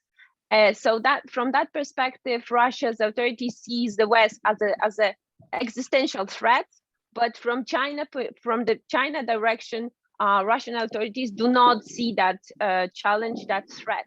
So that's in that sense, when we were talking also about values, Russian authorities would like to see or have strategic cooperation, and if sometimes it is called as alliance with China, but it is not possible from our perspective, from Polish perspective, to divide those partners, China and Russia. So what was also mentioning at the beginning, at the first session, those links are not only links that they have some interest, but also the very strategic bond when it comes to the system of the regime. So from that perspective, we in Poland are in the sense of this switch or this discussion about China-Russia relations and how the West can attract Russia because of the China challenge. So this discussion for Poland is very sometimes dangerous because all the ideas about reset, all the ideas about new concessions for Russian authorities to reduce the tension, to reduce the problems are from a Polish perspective are pointless. And one argument only to show this example as a problematic, let's say like this. A few days ago, Vladimir Putin has said at the audience of his MFA colleagues that exactly Russia aim is to create tensions and make those tensions real, important, and they are asking or would like to force the West or maybe perhaps other partners to guarantee strategic interests of Russia. So instead of, I don't know if you remember, in spring we had a very important and problematic moment when Russian authorities deployed special, more forces near border to Ukraine. And then the answer to that was the meeting between Biden and Putin. After 3 or 4 months from that meeting, we have not only one problem, one tension, which is already the same repeating position that Russia is near border to collecting forces near border to Ukraine. We have actually two additional problems, meaning the energy crisis, which was also mentioned before. But this energy crisis is composed also by Russian activities, not only, of course, because as it was mentioned before, the post-pandemic situation also involved that high prices. But exactly, Gazprom can do something about it, but actually it doesn't want to do it because it's really forcing the West to open the pipeline Nord Stream 2. But nevertheless, one conflict, one tension, and second tension, and the last tension, which is connected directly to Belarus.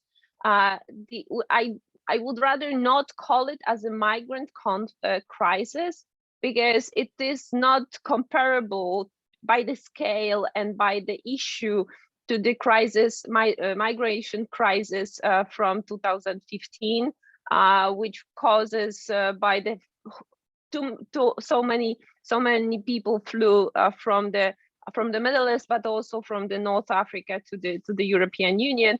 But exactly, this is the border crisis. When also Patricia was saying that Alexander Lukashenko, who had an aim to distract European Union, to destabilize the European Union, and also what is very important, to marginalize Polish and Baltic states' view on Russia and on the involvement of other partners for the strong stance against these two particular regimes in the European Union. So the aims was very clear, that they were not they, but actually Alexander Lukashenko has used migrants as a it's very not nicely put it, but the migrants became hostages of this regime, and he was forcing them to cross the border with using the force. So what is very important also about this problem was also the huge operation on propagandist and disinformation campaigns.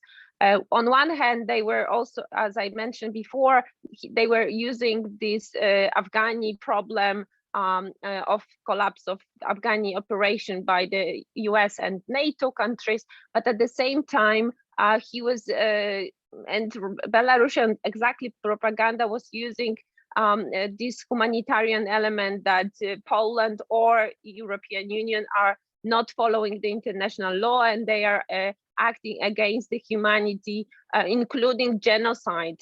So it was like it was the many level operation against Poland, against Baltic states, but at the same time the whole European Union. I think that maybe I will not follow that.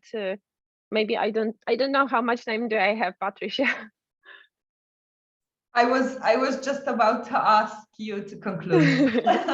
I was thinking in that sense. So you know, the final sentence to this distracting Russia from China. What I see that China cannot balance Russia, and at the same time, Russia cannot balance China. So this connects us somehow. The Belarusian example is one of them. Because there was a discussion in Poland and also in European Union that, for example, we can stop transit, the border transit through the border, Polish-Belarusian border, and then China will raise and will be forcing for peace resolution. But at the same time, it was not the case. always when Russia is messing up in our region, China stands behind, and sometimes it's using also these Russian narratives about Crimea or about Belarus. So at the same time, you can also be witnessing the same story, that if you will only see China as a threat and Russia is just some far away, Russia cannot balance China in accordance to the Indo-Pacific region. So I will conclude this, and I will happy to answer any questions. Thank you, Agnieszka. I mean, I hope we will be able to talk about it later in the discussion, but actually I'd be interested if this factor of only sharing this common sort of systemic characteristic, being an authoritarian regime and unfree, is that enough for Russia to agreeing to being this junior partner? I mean, I wonder if we can discuss it, because it seems a little bit like as if we would need more arguments really to support this thesis that Russia cannot be, that is sort of strategically already bound with China, because there are so many points of rivalry, potential points of rivalry between the two. So I wonder if we could discuss it later on. But let me move now to our next speaker and invite Anwesha Ghosh to talk about regional issues from the Indian perspective. Thank you, Chair. It's an absolute privilege for me to speak on an issue which has, of course, attracted considerable international attention over the past 3 months, and which is also of crucial importance to India's security and foreign policy interests in the region. I have divided my presentation in 3 segments.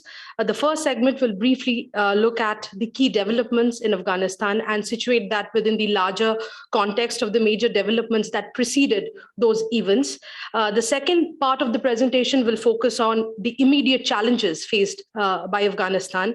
And the final segment will engage with how India is looking at the developments in Afghanistan and highlight some of its major concerns.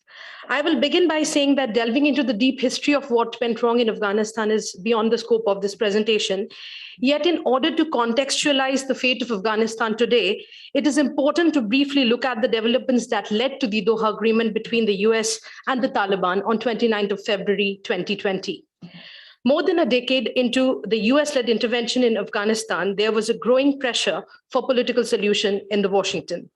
The US and the NATO arrived at the conclusion that the talks with the Taliban was imperative to bring the war in Afghanistan to a sustainable end.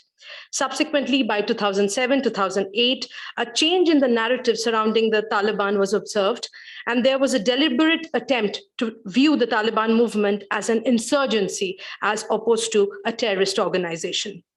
Later, the opening of the Taliban's political office with the support of the Obama administration in 2013 in Doha established the group as a political actor, and this marked one of the initial steps toward legitimization of this terrorist group.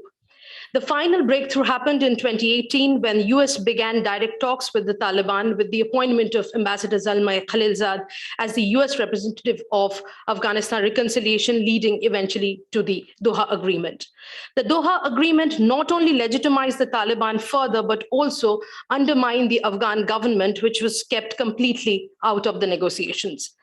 It was a withdrawal agreement in return of safe passage for international troops, but the narrative that was built around that accord was that of a peace agreement. Both the sides wanted withdrawal of the international troops from Afghanistan, and thus they agreed upon the May 1st, 2021 deadline without much difficulty. In the agreement, hardly any conditions, be it on comprehensive ceasefire or on the political process of Afghanistan, was imposed on the Taliban. Ever since assuming office, President Biden was faced with the choice either to stick to the May 1st deadline or finding other options. The situation in Afghanistan started changing drastically once he announced that US would stick to the Doha Agreement and confirmed that US forces will withdraw by 11th of September, which was later preponed to 31st of August. In June and July, the Taliban swept through the non-traditional areas like the north, the northeast, the western part of Afghanistan. In the second phase, they got hold of border crossing points, which are of significant importance. Eventually, within a matter of days, the provincial centers and major cities started falling to the Taliban. The withdrawal of the 2,500 US forces and 17,000 contractors who were maintaining the Afghan Air Force from Bagram Air Base on 1st of July without informing the Afghan commanders was a key event that shaped the course of Afghanistan's recent history, leading to the collapse of the Afghan Republic and the fall of Kabul to the Taliban on 15th of August 2021. This brings me to the second part of my presentation about the current situation. There are a lot of uncertainties and the country is facing multiple challenges, some of which can be brought under the umbrella of 4 Cs.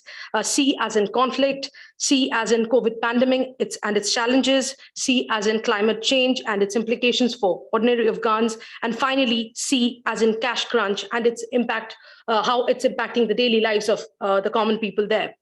All these factors, in addition to the political instability in the country, has forced thousands of Afghans to flee their homes. Talking about Afghan refugees, the UN has warned that up to 500,000 Afghans could flee the country by the end of this year and has called on the neighboring countries to keep their borders open. The current crisis is on top of 2.2 million Afghan refugees already in the neighboring countries and 3.5 people fleeing, who are forced to flee their homes within the border of Afghanistan.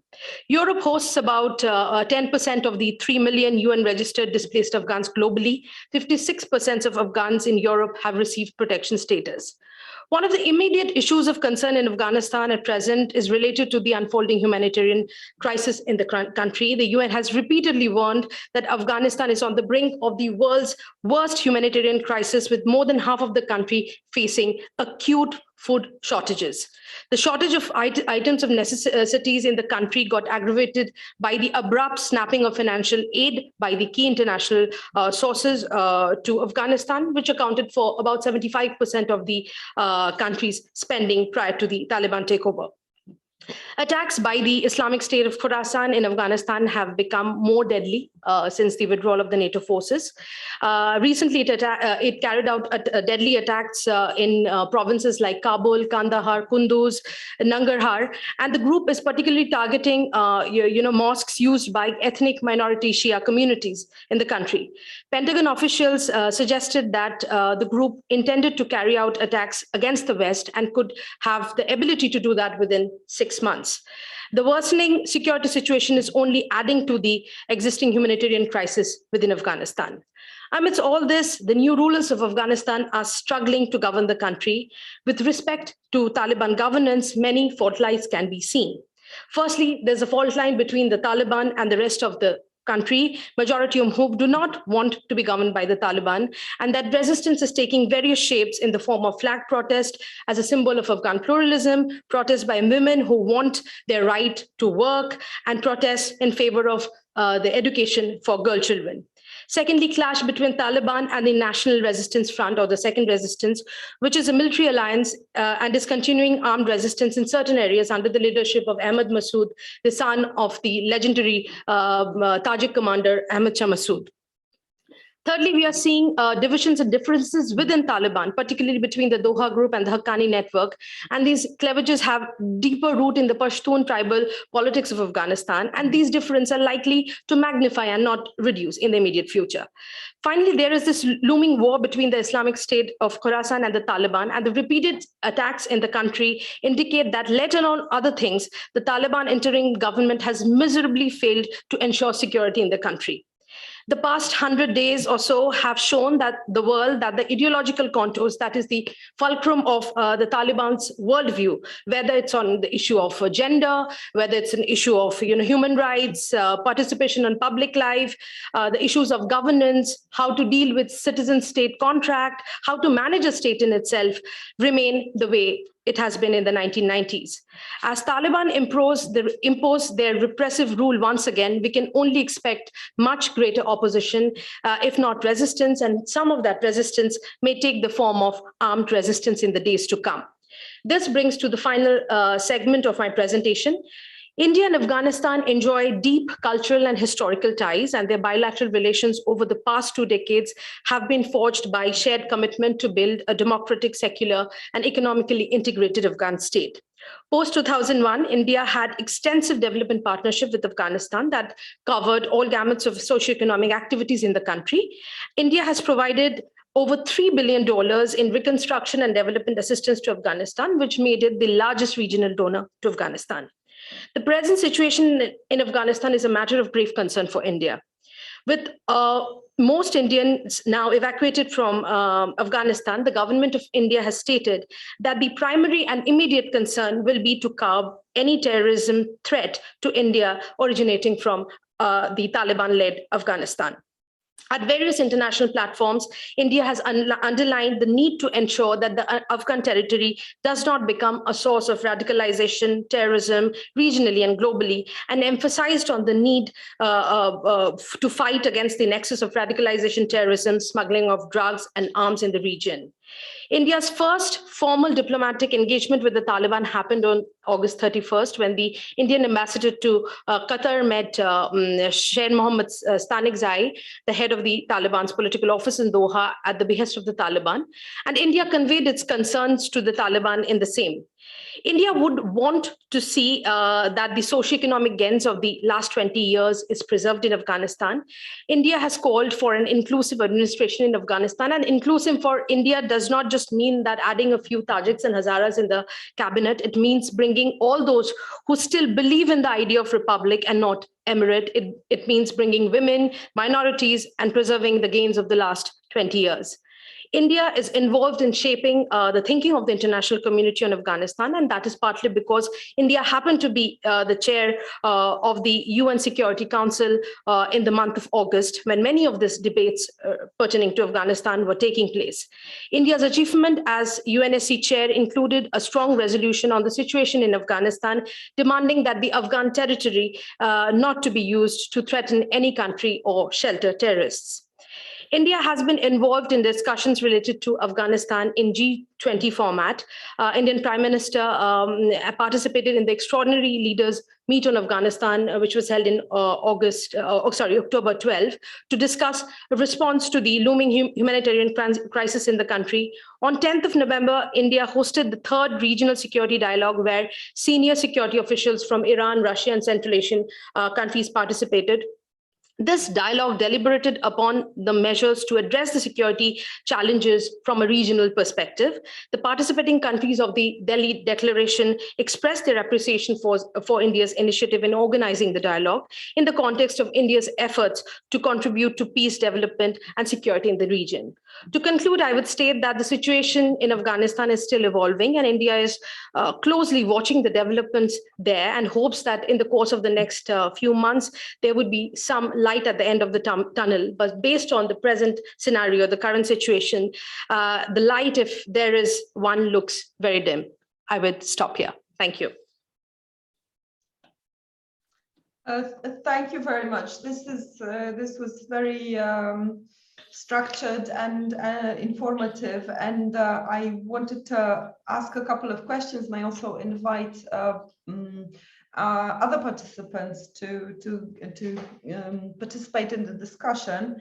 But Anwesha, I was wondering while you were talking about this unfolding humanitarian crisis in Afghanistan, and so I wonder about the reasons of this crisis, right? I mean, the reasons for the crisis are not exactly that the Taliban are misgoverning the country, but because the international aid is not coming in. And as far as I understand it, right? So the reason for the crisis is cutting off financing from abroad and not necessarily the mismanagement of the Taliban. I wonder if you see it this way. And then you said that for India, the first, the priority is to curb the terrorism threat. And also then in the deal between the Taliban and the US, actually there's this only sole commitment of the Taliban to sort of curb the Al-Qaeda, not Al-Qaeda, but for sure ISIS and to make sure that Afghanistan is not grounds for terrorism in the future. I mean, a terrorism that is an anti-American terrorism. So I wonder if this part of the deal is also sort of in the interest of India. And then you mentioned the socio-economic gains of the past 20 years in Afghanistan.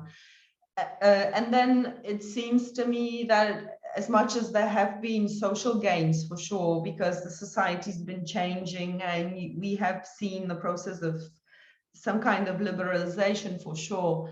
Then on the other hand, economically, I am not so certain about this, upward trend in Afghanistan. Certainly the economy had been changing before the Taliban took over, but I mean, the structure of the economy, but whether it was a gain, if I could just draw you out a little bit to talk about it more. And then I want to be fair and just remind Agnieszka about my question about this strategic decision of Russia to partner with China, if you could sort of substantiate it a little more. And then, so just please remember about my questions, and I will immediately bring in Patrick with his comments and questions. Thank you very much, Patricia. There was truly fascinating two presentations. I enjoyed a lot, and I have two questions and one comment. First, I'm happy to realize that at least there's a convergence of views between Europe and Poland and India, in this sense that we share a concern about the rising, strengthening Russia-China alliance, which we see not in our national interests, both in Europe and in India.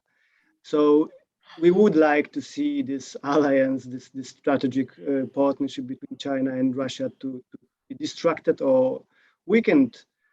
So at least this gives us some common ground for discussions, even if we have no influence over this.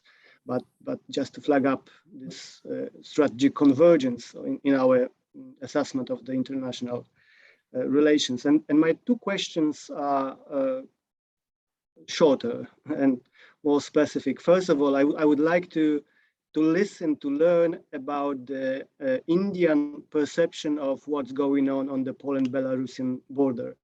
We've heard from Agnieszka that we see this rather as a border crisis, not a migration crisis. And I would love to hear from you, what is the general perception in India? How do you see this problem? Who is responsible for it? And in general, how it is viewed by the public, but also by experts community, if you agree with our assessment or you see it differently. And second question is to Anwesha Ghosh. I really enjoyed your presentation and the explanation of what brought us to the current state, looking far away in the past. That was very correct, I guess. But my question is about looking ahead in the future, far away, probably. And the question is, what is for India the plan B if the current status quo or current situation deteriorates even further? In the sense that if we see the crisis, the humanitarian, the economic, political, and security crisis unfolding in Afghanistan. So it might be likely that Taliban state will collapse next year, probably, if there's no certain international assistance flowing into the country. So what would be the plan B for India if Taliban regime collapsed, and there is probably it would be followed by the civil war and new chaos in the region? Whether this is more preferable scenario than what we are facing today, looking from the Indian point of view. Aren't you afraid that maybe Taliban is not the worst scenario for the region and for India at the moment? Thank you. Thanks, Patrick. May I suggest that we go in reverse order? So since we have already started talking about Afghanistan, Could I ask Anne Wesher to? Sure. Thank you. Patrick, thank you for your question. Patricia, thank you very much for your questions. I'll begin with responding to Patrick's question. Firstly, you asked about the preferred scenario in a situation if the current dispensation collapses and there is, further turmoil, and how India would react to that. Firstly, any such scenario which means chaos and instability in Afghanistan cannot be a good news for anybody, particularly the neighboring countries. So and at the moment, the developments that have happened in the past 3 months, India is, as I mentioned, is closely watching the developments there, and the decisions are being taken based on what we have at our hand, and things are still unfolding. We have to remember things are still evolving in Afghanistan. Things are still unfolding. Yes, certain strands are already clear, but many things is also not clear. So based on what we have at the moment, the plan A is being planned. The question of thinking about plan B perhaps would come a bit later, because this immediate crisis and the immediate situation needs the immediate attention, and that is what I believe India is currently focusing on. Then responding to Patricia's question on humanitarian crisis, we have, during my presentation, I mentioned that 75% of the budget of the previous government in the Afghan Republic was based on aid. So what happened after the Taliban takeover, that aid, the international aid, and all those kind of support, that the Afghan government was getting and the machinery was functioning, that was completely stopped. So this humanitarian crisis is very closely linked to the economic crisis in Afghanistan, and that is how the circle is. Of course, Afghanistan has been struggling with poverty, or with a cold winter which is approaching.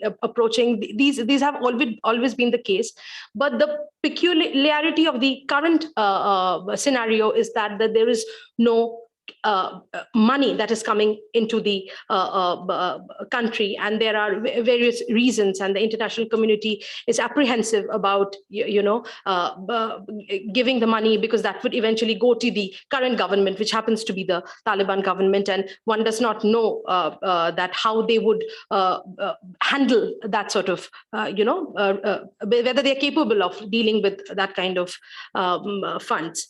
And although they repeatedly they have been making pleas that the funds should be released, but so far no decision on that has been taken. So this is one issue with which I would like to specify when it comes to humanitarian crisis and the reason behind it. Then you mentioned about the element of the US-Taliban peace deal, where it was mentioned that Taliban would ensure that the Afghan territory is not used to, for attacking, other countries and for terrorism. The question is, it is not only Taliban that is operating in Afghanistan. There are multiple terrorist organizations. I've just mentioned about Islamic State of Khorasan. There are several other organizations which are in Afghanistan at the moment, and what sort of capacity the Taliban has to control that and promise based on their ability to control that those groups is questionable. So although this is an element, but as I mentioned, let alone other indicators, let alone other things, in terms of security also, they have not been able to deliver. And we have seen the manifestation in the shape of several attacks that have taken place in the recent past. Am I missing any question, Patricia? I think there was one more question from your end, or I have covered. If you could. It's frozen. Oh. I think all of the question you answered. Okay. I don't know. I mean, if I'm missing something, then Patricia, when she will be defrosted, she will definitely answer. your question. Maybe because I see that also Patrick is frozen now. Do you hear me? Okay, maybe so I will answer to Patrick. Oh, Patricia is with us. Okay. Not sure what happened, but I just wanted to make sure this question of Patrick's about the perception of the situation on the Polish-Belarus border is not left out. So whomever from the Indian side. I'll take that with your permission. I think India's outlook towards the Poland-Belarus border crisis has been substantially initiated by our Foreign Secretary in his discussion with the EEAS, which is the European External Affairs Service, where India expects that we hope that the situation de-escalates and arrives at an early situation. But given our own migration crisis at our home, I think we distinguish between regulated migration and illegal migration. That's our stand here vis-a-vis issues here. Thank you. Thank you very much. Agnieszka, over to you. Okay, thank you very much. To your question, right? I think we are as a researcher, maybe during this discussion, we can find a better word, because the relations between Russia and China, I will call in between the close cooperation and the alliance. It's not the alliance as such, because they will not help each other in the military way. Either they have like military exercises and the military posture everywhere they would like to show, but at the same time we are lack of the proper word of describing these relations, because it's much more than cooperation. And a bit less of alliance. I agree that there is a lot of disagreement, rivalry, especially regional rivalry when it comes to the Central Asia and the sphere of influence of Russia that perceives as a privilege of its interest. But at the same time, when I look at the let's say it's strengthening the authoritarian regime in Russia, they are actually captured by this image of anti-Western approach. And in that sense, from the very inside indicators and mood, I see that China is a strategic partner in the sense not only this cooperate, because in the international debate we have statistics about the close or not close military, economically, and other cooperation. But at the same time, the reason for that was made after 2014, when they had to, as a Russia, adapt to the sanctions environment, and they adapted just to close to China, because China was very helpful at that time to just not inviting Russia for the deeper cooperation, but giving them such support that they needed at that time. So from that sense, I think it's much more complex. And at PISM, we had a very good report about Russia-China relations and the impact on the European Union. But nevertheless, I see that this decision was made on the strategic level, even if there is a lot of suspicion, including Russian experts, Russian military staff, about closer cooperation with Russia. I don't know if I answered your question, but and if I may, only add to this question about Russia-China cooperation in the propaganda and disinformation sphere. Also to this first panel maybe question, because I think in Poland, China this China suspicious mood was exactly about this huge propaganda and during the COVID, when Russia and China were very cooperating about messages about this crisis. And after that, I see that something has changed in the Polish also society when it comes to how they perceive China after this COVID pandemic crisis. Okay, thank you. Thanks, Agnieszka. And Professor Gulshan Sakdeva, the floor is yours, sir. Thank you. No, I have just two comments, particularly on two specific, I think, issues which are being discussed: Afghanistan and also Belarus EU border, the events which are taking place. I mean, I'm not saying what officially things are said, but this is what my assessment of the situation is. Now, as far as Afghanistan is concerned, this is, I think, clear to everyone that in whatever kind of scenario one is looking in the future, at least the foreseeable future, whether it's stable, unstable, whatever, Taliban are going to be a reality in Afghanistan, which one has to accept. Whether they have, at the moment, one is just watching their actions, and most of their actions are not very encouraging.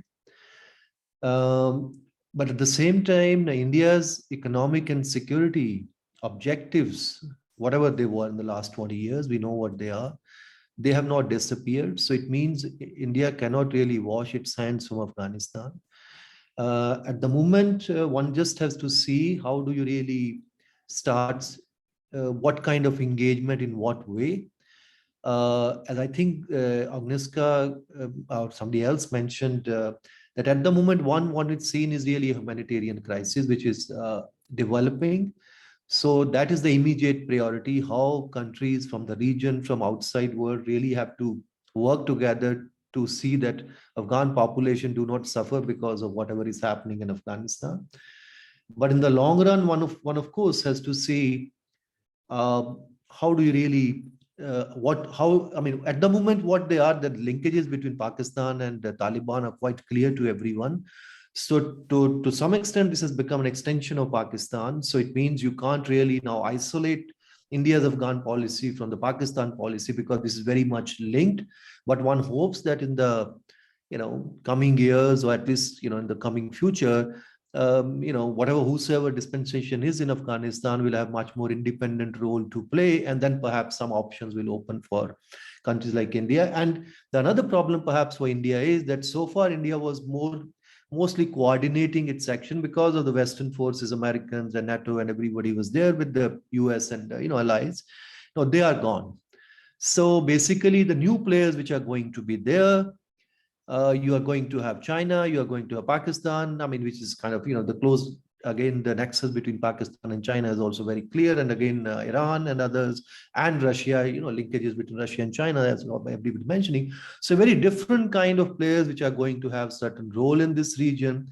So in one way, in the Indo-Pacific, India has to have a different kind of alignment with the Western countries, with the US, with Europe, etc. And here, you have very different kinds of player in the Eurasian region, and here I think so India has to really work very in a very synchronized fashion, that you do certain interests here with other kind of players. So it will take some time, but of course India's interests are there. India will continue to engage in whatever manner regional players, and already I think Dr. Ghosh has already mentioned the kind of steps India has been taking. Now on Belarus and EU borders, not just only with Poland, but also with Latvia and Lithuania, things which are happening to some extent. Now, obviously, I think anybody who is looking those situation, it's quite clear that this is not really simply migrant crisis, which I think was very evidently clear. But what has happened really is that the migration crisis have been mixed up with the regional geopolitics. With the President Lukashenko and the kind of linkages he have with Russia, which again is which known to everyone. But of course, both of them have denied. They said, we are not luring, things here. People want to go to Europe. Similarly, Russia has said that, we have nothing to do with things that are happening. But as far as from India, what I can see, India has very limited interest in that thing, what is really happening at that front. So you will have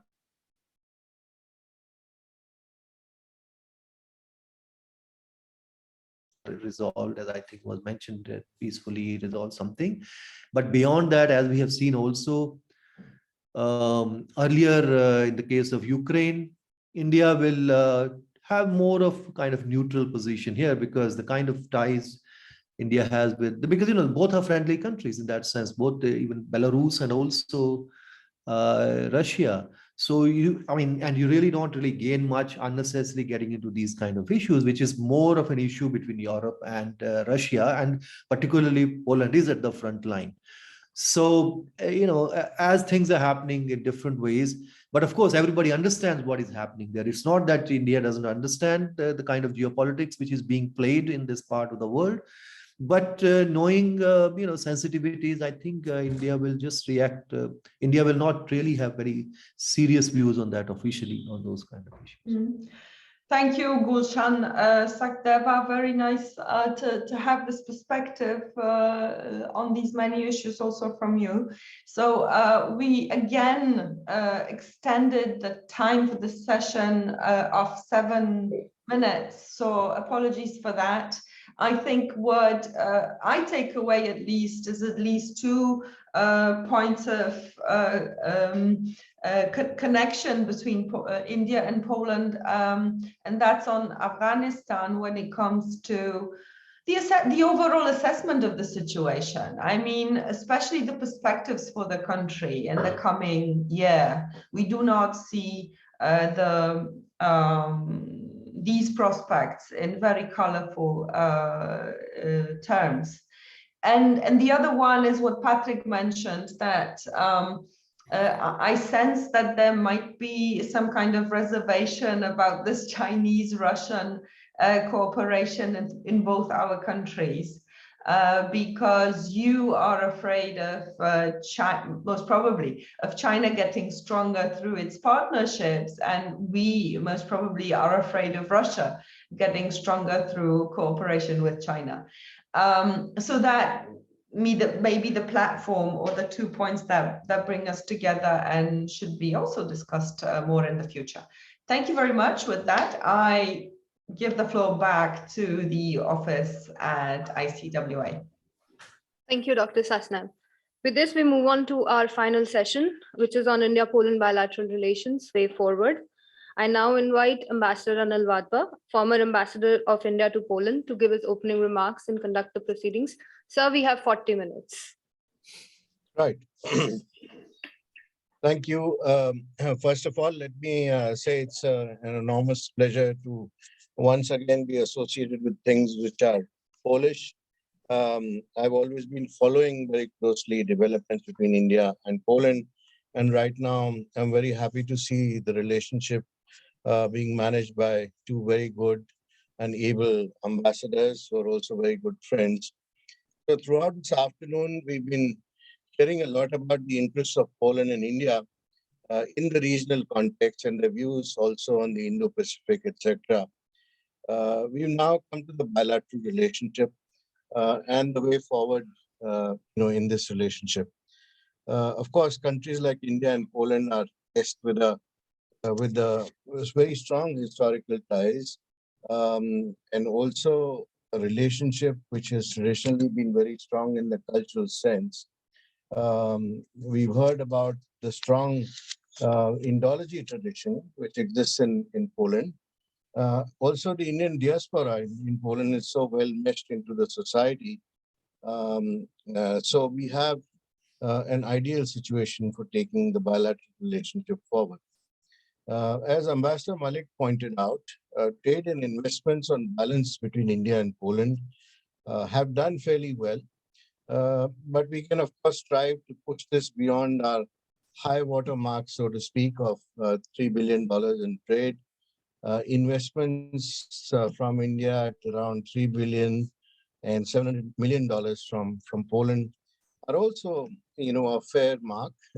And so at least they've ensured that there is a fair bit of presence of a number of companies from both countries in Poland and in India. But again, both sides need to strive to improve on this situation. So one gets this feeling, however, that in the bilateral relationship, we need the spark, which is somehow missing.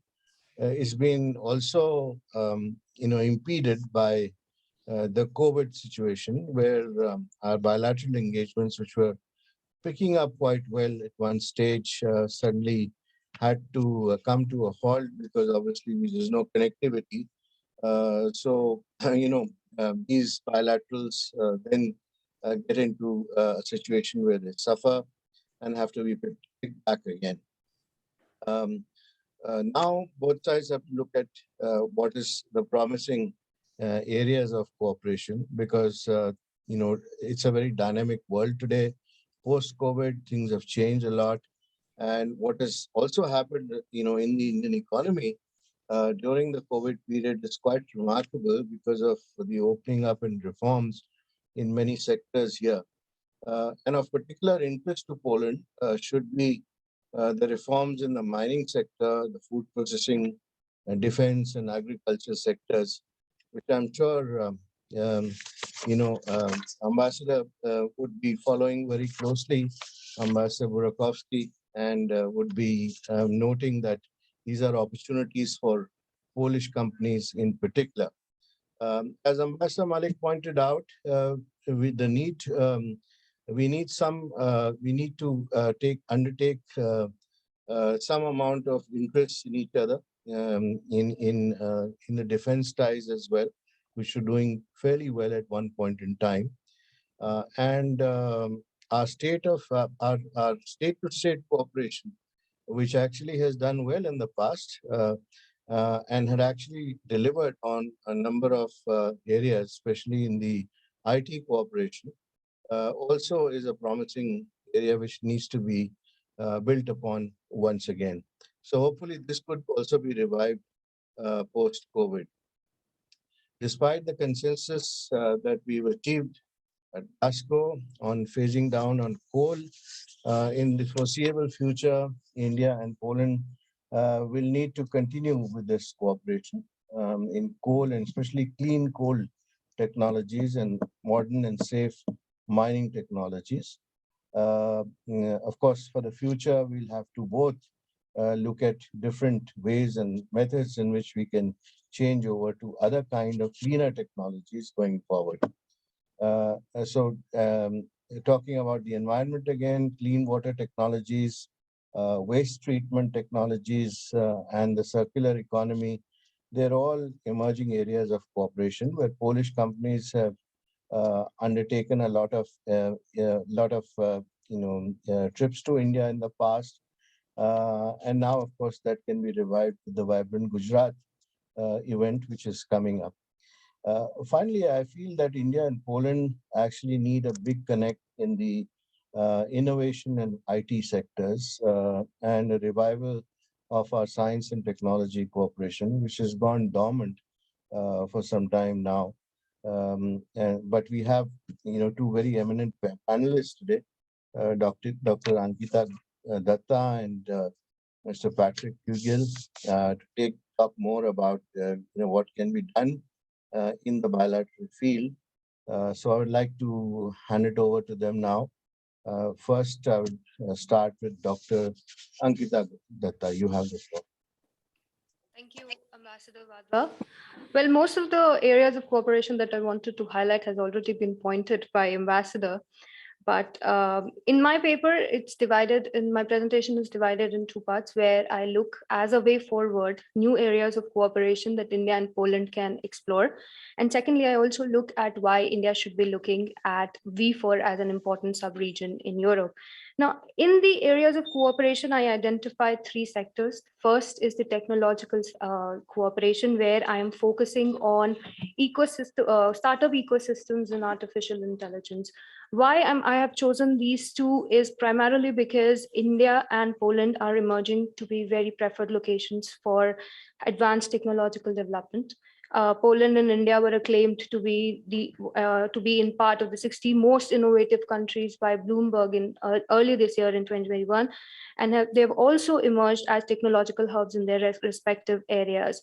So at this point of time, Poland is also a very preferred location in Europe for foreign investment. It is emerging as a favorable startup destination. India also has a very robust startup ecosystem with Startup India, a flagship program of Indian government, have actually catalyzed the startup culture here in India and built a very strong and inclusive ecosystem for innovation and entrepreneurship.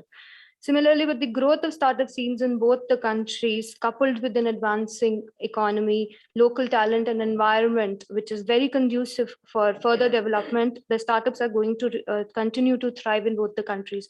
And I think given the high growth of this sector and coupled with the complementarities and the synergies and a robust startup culture and a government that actually supports these startup cultures, this is one area where both of them can actually tap into each other's strengths and can explore opportunities for further diversifying their investment bases. Similarly, in another area of collaboration in high technologies is artificial intelligence. This was one area that I highlighted last time as well, because the use of artificial intelligence in areas such as healthcare, education, urban infrastructure, mobility, has the potential to revolutionize these segments over the course of coming years. India and Poland both have recognized the potential of this sector, and this is an active engagement on these new technologies can actually serve as a springboard for both India and Poland to establish and create far-reaching solutions for global challenges, thereby increasing their own respective competitiveness in the development of modern technological solutions. The second area of cooperation, and this is something that has been highlighted again and again during our discussions today, is energy. In this sector, I'm identifying 3 areas where India and Poland can collaborate and cooperate. The first is clean coal technologies. I mean, both nations are dependent on coal for their energy generation. Poland possesses reputed clean coal technologies, and Polish public sector companies have played a very crucial role in the development of mining and power sector here in India. As Poland is a world leader in mining sector, it can offer complex solutions and modern technologies in the field of underground mining. And this presents India also with an opportunity to collaborate with Poland to work on solutions which are not only environmentally sustainable, but also long lasting. Second area that I identify in terms of energy is renewable energy cooperation, which is renewable energy has emerged as an important element of both of our countries' energy system. We both can leverage our own expertise in solar and wind power and explore possibilities of close collaboration, not only between government to government, but also between the nodal institutions in both countries to develop new technologies for pursuing renewable energy. Both India and Poland have declared their intentions to increase the renewable energy component in their energy mix. Some areas of possible cooperation could be offshore winds and solar technologies. Similarly, the third element of this is hydrogen. India launched its national hydrogen mission earlier this year with an aim to cut down carbon emissions and increase the use of renewable energies. Similarly, Poland's Ministry of Climate and Environment have submitted for public consultation the draft of Polish hydrogen strategy, which sets an ambitious target for development of hydrogen technologies in the country. So as the development of hydrogen is still at a very nascent stage, but as hydrogen has a considerable potential for aiding the process of energy transition, I think this could be one of the areas where collaboration between India and Poland can be explored. The third area of cooperation that I wanted to highlight, and this is something also that has been discussed over and over, is people-to-people connect. It is often reiterated that India and Poland share historical ties, which is very true. However, when it comes to the visibility of these countries within their own population, it is a little different story. Here I highlight 3 areas where special attention needs to be given. And the first and foremost is connectivity. I think this has been something that has been addressed before. Poland's geographical location is its greatest strength. And as it is positioned as a nerve center between Asia and Europe, the resumption of direct flights between New Delhi and Warsaw is a very, very welcome step, because it will not only boost the seamless movement of people between the two countries, but it can also project the image of Poland as a gateway to Central Europe. And I think this projection can actually help in Poland to be very active in Indian mind, because it will not only increase tourism, but it also helps in the second element that I wanted to highlight, and which is academic collaborations. In terms of academia, student exchange provides the most potent contact between two nations. Poland has a long tradition of studies in Indology. Indian practices of yoga and Ayurveda are gaining momentum. A lot of scholarships are provided under Ayush for Polish students to study these two subjects, apart from the scholarships that are provided by ICCR. Poland has also reciprocated by providing university level scholarships to various Indian students. While the number of students going to Poland has increased in past few years, the number is relatively very less as compared to students going to other parts of Europe. And we need to explore what are the reasons behind this. I think one of the reasons that we could highlight is the issue of connectivity, which with the resumption of flights, I think that could be sorted out really easily. But the other is the low international recognition of Polish institutions here in India. There is very limited information regarding the university level education is there. So I think one of the very welcome step in this regard was the establishment of Polish National Agency for Student Exchange Help Desk at Manipal Academy. I think we need more of these kind of inputs, and we need more of these kind of student exchange programs, so that there is more awareness regarding the academic opportunities in Poland, so that our academic collaboration can move much further. Similarly, the third element that I wanted to highlight is the visibility of Poland and India in each other's media. While talking from an Indian perspective, I can say that the news about Poland is now getting featured in Indian newspapers and challenged, but one can argue the extent of coverage. So that is one that we need to rectify. I think more attention needs to be given to the country. And apart from the traditional media, I think the social media is the way to go for placing Poland in Indian mind and vice versa. Active usage of social media by Indian and Polish diaspora can actually help disseminate information about each other's culture, our countries, our food, because the actual percentage of Indian knowing Poland in detail, or even knowing Poland as such, is relatively very low. So I think, however, given the positive trends in the relations and joint efforts by our governments and also by the diaspora in this area, can actually yield positive results for the future. So I now wanted to look at why India needs to look at V4. I think this is one thing that have been discussed again and again over various platforms.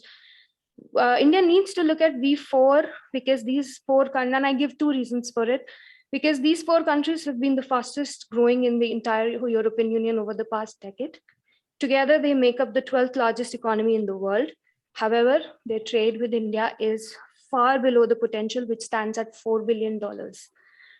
These countries can offer India new and low-cost technologies, ranging in sectors ranging from infrastructure to sanitation and agro-processing. So India needs to look at these countries and the strengths that these countries have to cooperate further. Second is the political cooperation. As India's global ambition grows, it would need more trusted partners in Europe to promote its interest in relations to EU in multilateral forums, etc. At the international level, the V4 are favorable to award, they are favorable for India's quest for UNSC permanent seat. They have also supported India's bid to join various non-proliferation regime. They support India's fight against international terrorism. So in short, both economically as well as strategically, it is pertinent that India engages with these countries in a sustained manner through strengthening and deepening of their economic ties, promotion of cooperation in various sectors, and fostering further people-to-people contacts. This was something that was highlighted during our foreign minister's visit also to Poland, where he had expressed India's desire to engage with Poland in the Visegrad format. I think maybe it's the right time for India and V4 to not only engage bilaterally, but also to explore the possibilities of a sub-regional cooperation. So to conclude, I would just like to say that India's desire to enhance engagement with Poland not only acknowledges Poland's role as a crucial country in Central Europe, but also that India is open to engage with important European countries bilaterally and not just under the ambit of European Union. Starting from that vantage point, can we highlight it that though trade and economics remains a critical driver of the relations between the two partners, there are new and emerging areas that are laying foundation for the renewed interest. Thank you. Thank you very much, Dr. Datta. Now, before I, ask from the floor whether there are any questions, I just wanted to pick up on, two of your recommendations. The first one being the recommendation on enhanced cooperation in energy, where you talked about clean coal technologies and renewable energy cooperation, and then the people-to-people connect. So excellent ideas. Now, what is the mechanism that you would suggest under which this happens? Because we've seen over the years that we've had a number of government-to-government mechanisms which have been set up. And as I mentioned to you, especially the science and technology mechanism, we haven't seen it working so well. Is there, a mechanism that you would suggest, or you would leave it to the market forces and say that the Polish companies should take more interest, or the Indian companies should reach out to the Polish companies for that? Second issue is about, again, the new technologies that you talked about with the Visegrad group and the cooperation with the V4. Now, we've been talking about cooperation with the V4 for a number of years now. This is nothing new. I think for the past 7 or 8 years, there's been a renewed interest, and there have been a number of visits that have been exchanged by both sides. Yet, there is no concrete mechanism which is being set up, which meets on a regular basis, and there's no evolution of documentation in this regard. So what would you suggest should be done so that we have something concrete which is happening? So let me start with your V4 question. Yes, but what we see in the past few years is that Indian foreign policy is, specifically towards Europe, is moving beyond our traditional partners to engage more with sub-regional groups and other countries of European Union. So I think why I wanted to highlight V4 as a very important platform is because these are the 4 countries that India needs to look at. We have already had a mechanism of the sort with India Nordic Summit. Maybe something on those grounds can be done, where one country hosts all the 5 countries to come together and discuss issues which are of mutual importance. And I think this is something that needs to be done, and we do see a kind of push that is there because our foreign minister has already mentioned that this is an important country, this is an important sub-region, and he has also hosted the ambassadors of the 4 earlier this year. So we do see some signs, but as far as it is up to the government to take the stand of when they want to do it or how they want to do it.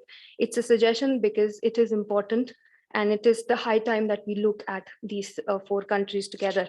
Now, as pertaining to your question regarding the mechanisms to move forward in, I think apart from the government to government and business to business, I think it is also important that the institutions who work on these issues should, identify the nodal partners in both the countries and move forward with more discussions, more consultations, and to see where our synergies are lying and where what is our needs and what is Polish needs, so that we can discuss it together and discuss these issues like we are doing it right now. Yes, S&T between India and Poland has been dormant for some time, but given the push that has been given to renewed technologies, to new technologies, I think it is high time that they also conduct their own consultations for that point. For me, I think the academic collaboration could be one of the steps forward, because it also gives impetus to our business environment. It also gives impetus to our government to government environment. So that is how I think should be the way forward for them. Thank you. Thank you. Anyone who would like to ask a question at this stage? Dr. Ankita is available for that. Or if there's no question at this stage, then we'll come back, when we discuss this at the end. But I'll now ask Dr. Patrick to make his presentation.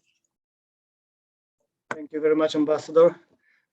Thank you, Ankita. I agree and support with your analysis and your recommendations, and I will try to complement this in a way.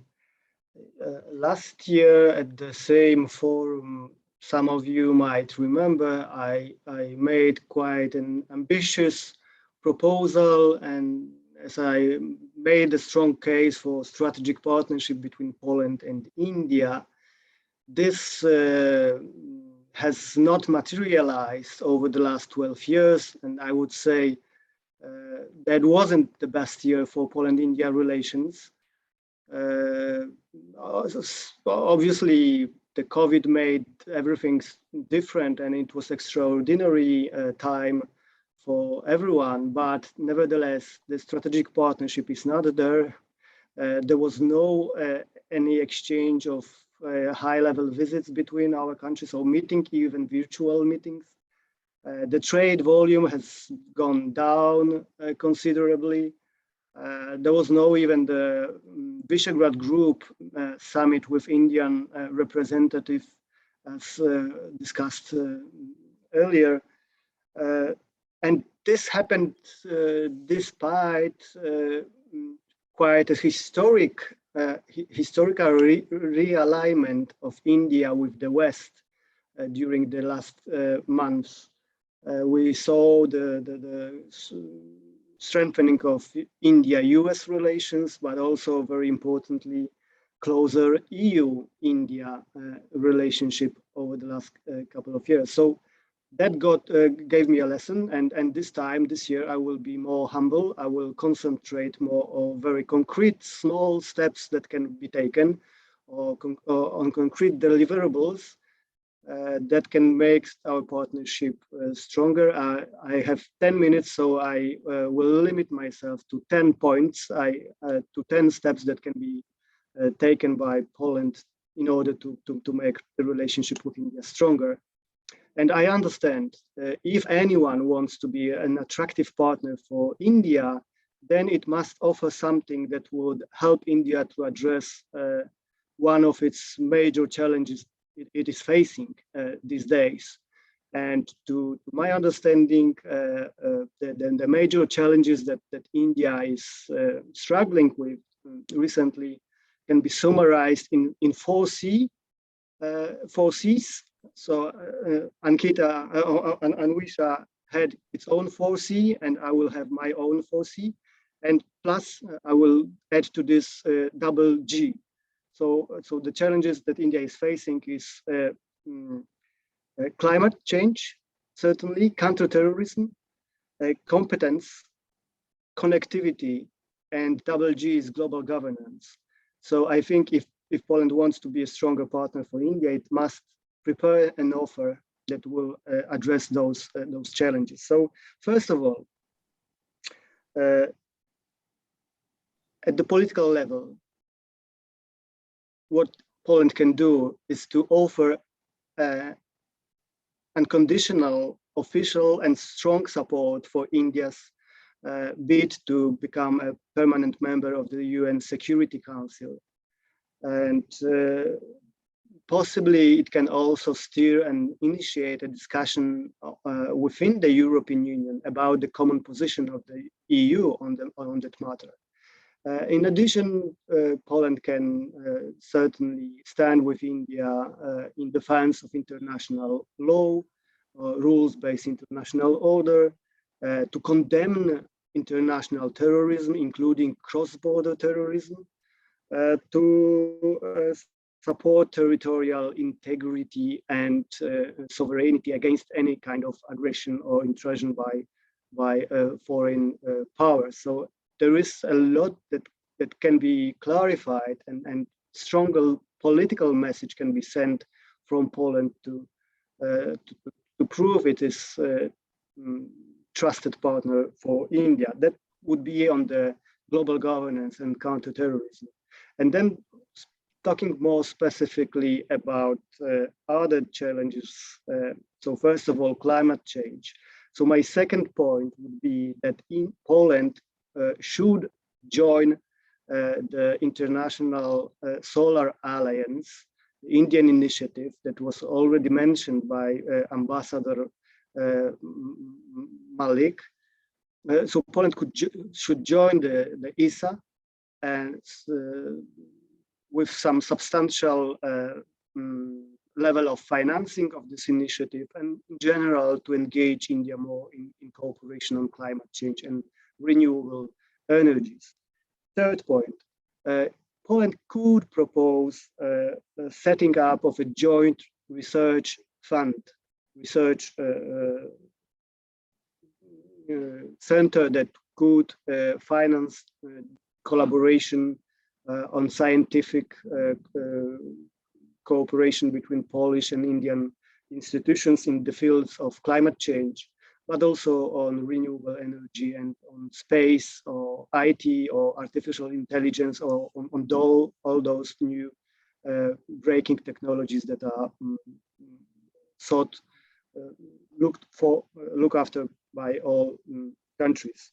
So fourth point, and now I will turn to the challenge of how to improve competences of Indian workforce. So first of all, Poland could come up with an idea of setting up a joint center of excellence to train Indian youth in strategic sectors and to promote training and skills development and exchanges of young people between Poland and India. So to invest in skills in India. Five, certainly there is still a room for more cooperation on higher education. So I would suggest again that Poland can still launch official government scholarship program for Indian students to come to study at critical sectors at Polish universities. And that should be offered to significant number of Indian students. At least 50 or maybe 100 students could go to Poland annually on funded programs by Poland. Six, to set up a kind of startup hub. So again, a joint initiative, joint instrument that could facilitate and encourage cooperation between startups and medium and small enterprises from Poland and India in new technologies and new areas of cooperation. Then seven, and now I move to the fourth challenge that India is facing, connectivity. And there is a lot that Poland can do with India in terms of bringing, improving connectivity and bringing closer our two nations. And first of all, I think there is still need, and Poland could suggest that it is willing to engage in official dialogue to start a new dialogue on mobility and migration with Indian counterparts, including negotiations of the social security agreement that would give some benefits and safety to Indian workers and diaspora in Poland and abroad in general. 8 is to facilitate and establish agreements between sister cities, sister smart cities in Poland and India that should include at least Warsaw and Delhi or Mumbai, but certainly also other cities in Poland can look for partners in India to bring this cooperation also at the municipal level. 9, it was already said today, we should resume as soon as the direct flight connections between Delhi and Warsaw, and possibly start already working towards opening another direct flight between Poland and India, possibly between Warsaw and Mumbai, or maybe Bangalore or other cities in India. So that would be also a very concrete game changer for connectivity. And then final point, I think also what Ankita said about problem of visibility, there is still a lot that can be done in this regard. And I would suggest the Poland government can fund a residency program for correspondence of Indian media in Poland and send Polish correspondent to India to give us a first-hand experiences and coverage of what's going on in this country. So I think if we realize all of those points, or at least some of them, we will have a concrete and ready offer for India, and then we will have a content and incentive for Indian leaders to come over to Poland to start the strategic partnership I was talking about last year. Thank you. Thank you very much, Dr. Patrick. Those are very comprehensive suggestions, and certainly many of them are achievable, doable, very practical suggestions indeed, and a very useful list. I suppose for both our embassies in particular and our ambassadors who are here will certainly take note of that. And in particular, I'd like to mention your points about the center of excellence. For example, skilling is a big demand area in India. The issue about scholarships, always welcome, which will put Poland also on the map of Indian students who are going abroad. Then we have, the startup hub, which India has already set up with a number of other countries, working quite successfully in that field. In fact, the sister city relationship, which will, I suppose, supplement the states relationships that we have at the moment. I'm not so sure how it will work in practical terms, though, because you require funding for that sort of a mechanism, and that will have to be looked at in particular. The direct flights issue is certainly going to be very helpful for trade and also for tourism. And the residency program that you mentioned for Indians in Poland for the media, that certainly will be very, very welcome. It can be achieved. So thank you so much for those suggestions. Now, I'd like to ask if there are any questions or anyone would like to add or supplement in terms of ideas as to what can be done to enhance this relationship. If anyone has any ideas, you're welcome to put them forward. So Professor Sachdevas, he would like to. Professor Sachdeva, go ahead. Thank you, Ambassador. Well, I think both Ankita and Patrick, they have suggested very important, areas where things can improve.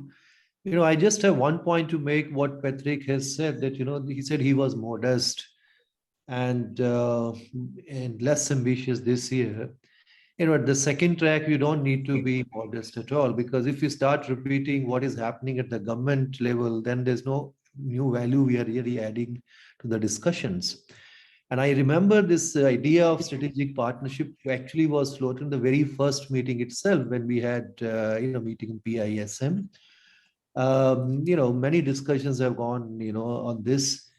Things have changed, but I think the value of the strategic partnership is still very much there. Now, India has strategic partnerships in the Western Europe, with UK, France, Germany, and then you also have now new trend of sector specific partnerships there, with water partnership with Netherlands, and green partnership with Denmark, and now we also with Italy with green transition partnership. Now, so to balance, I would say this kind of relationship, India still need to think something about happening. Of course, Visegrad 4 meeting, we have been discussing that. Of course, we also have been under discussion for some time. But the value of, I think, some kind of strategic partnership with Poland has not gone at all. We should keep discussing that issue, at least at the second track here. And now, since it's a new trend, maybe, from strategic partnership, we can also perhaps identify certain sector sector-specific partnership, at least to begin with Poland. Which sector, then perhaps one has to do some homework and do something maybe, as I said in the other one. And another point you have made about mobility and migration. I think this is again one very important concrete area, and there's some agreement can be done at bilateral level, because I've just finished a study for ILO on possibilities of Indian migration to Europe. And if you look at the numbers, of course, if you look at particularly Poland, the number of permits, seasonal permits, which have been issued by Poland is much more than any other Western European countries. Of course, large number have gone to Ukrainians, but still, so there is a lot. And, Central Eastern Europe is also an area where a lot of actually, I wouldn't say unskilled, but semi-skilled kind of professions are, they have been able to find their jobs. And, in Romania and other places, because many skilled people have also those areas. I mean, in those semi-skilled areas, many people have from Central Eastern Europe, they have moved to the Western Europe, and still many jobs are available here. And that's also one. So there are a lot of possibilities, I think, for Indian migration, because everybody says skilled migration, but skilled migration, that's not very, they are very mobile. They just don't stick to one country. They go from one to another. That's where the blue card hasn't been very, very successful to attract Indian talent in those areas, except for perhaps Germany. So this is one area, again, we have to really do much more homework, migration mobility between India and Poland. And, if certain kind of agreement between India and Poland, because competence is in this area still if the member states, not with we have at the EU level this mobility dialogue, but with the nation state also we are, working with some other member states. So maybe India, Poland, we can also look into this. Thank you. These are the 2 points. Thank you, Professor Sajjay. Anyone else who would like to chip in with more ideas at this stage or ask any questions? Otherwise, we can wrap up this session, and I think 2 minutes before time. So back to Dr. Datta. Thank you so much, sir. Well, with this, we conclude our 8th strategic dialogue between ICWA and PISM. And on the behalf of Indian Council of World Affairs, I would like to extend our gratitude to Ambassador Nagma Malik and Ambassador Adam Burakowski for sharing their thoughts with us. I also take this opportunity to thank all the 3 chairs and our speakers for their interventions, for their thoughts, for their suggestions and recommendations. I also would like to extend all my thanks to the participants of the dialogue for their attention. Thank you all for joining us, and we look forward to this continued partnership and engagement. Thank you. Thank you very much. Thank you. Thank you very much. Thank you. Good luck. Thank you. Good day.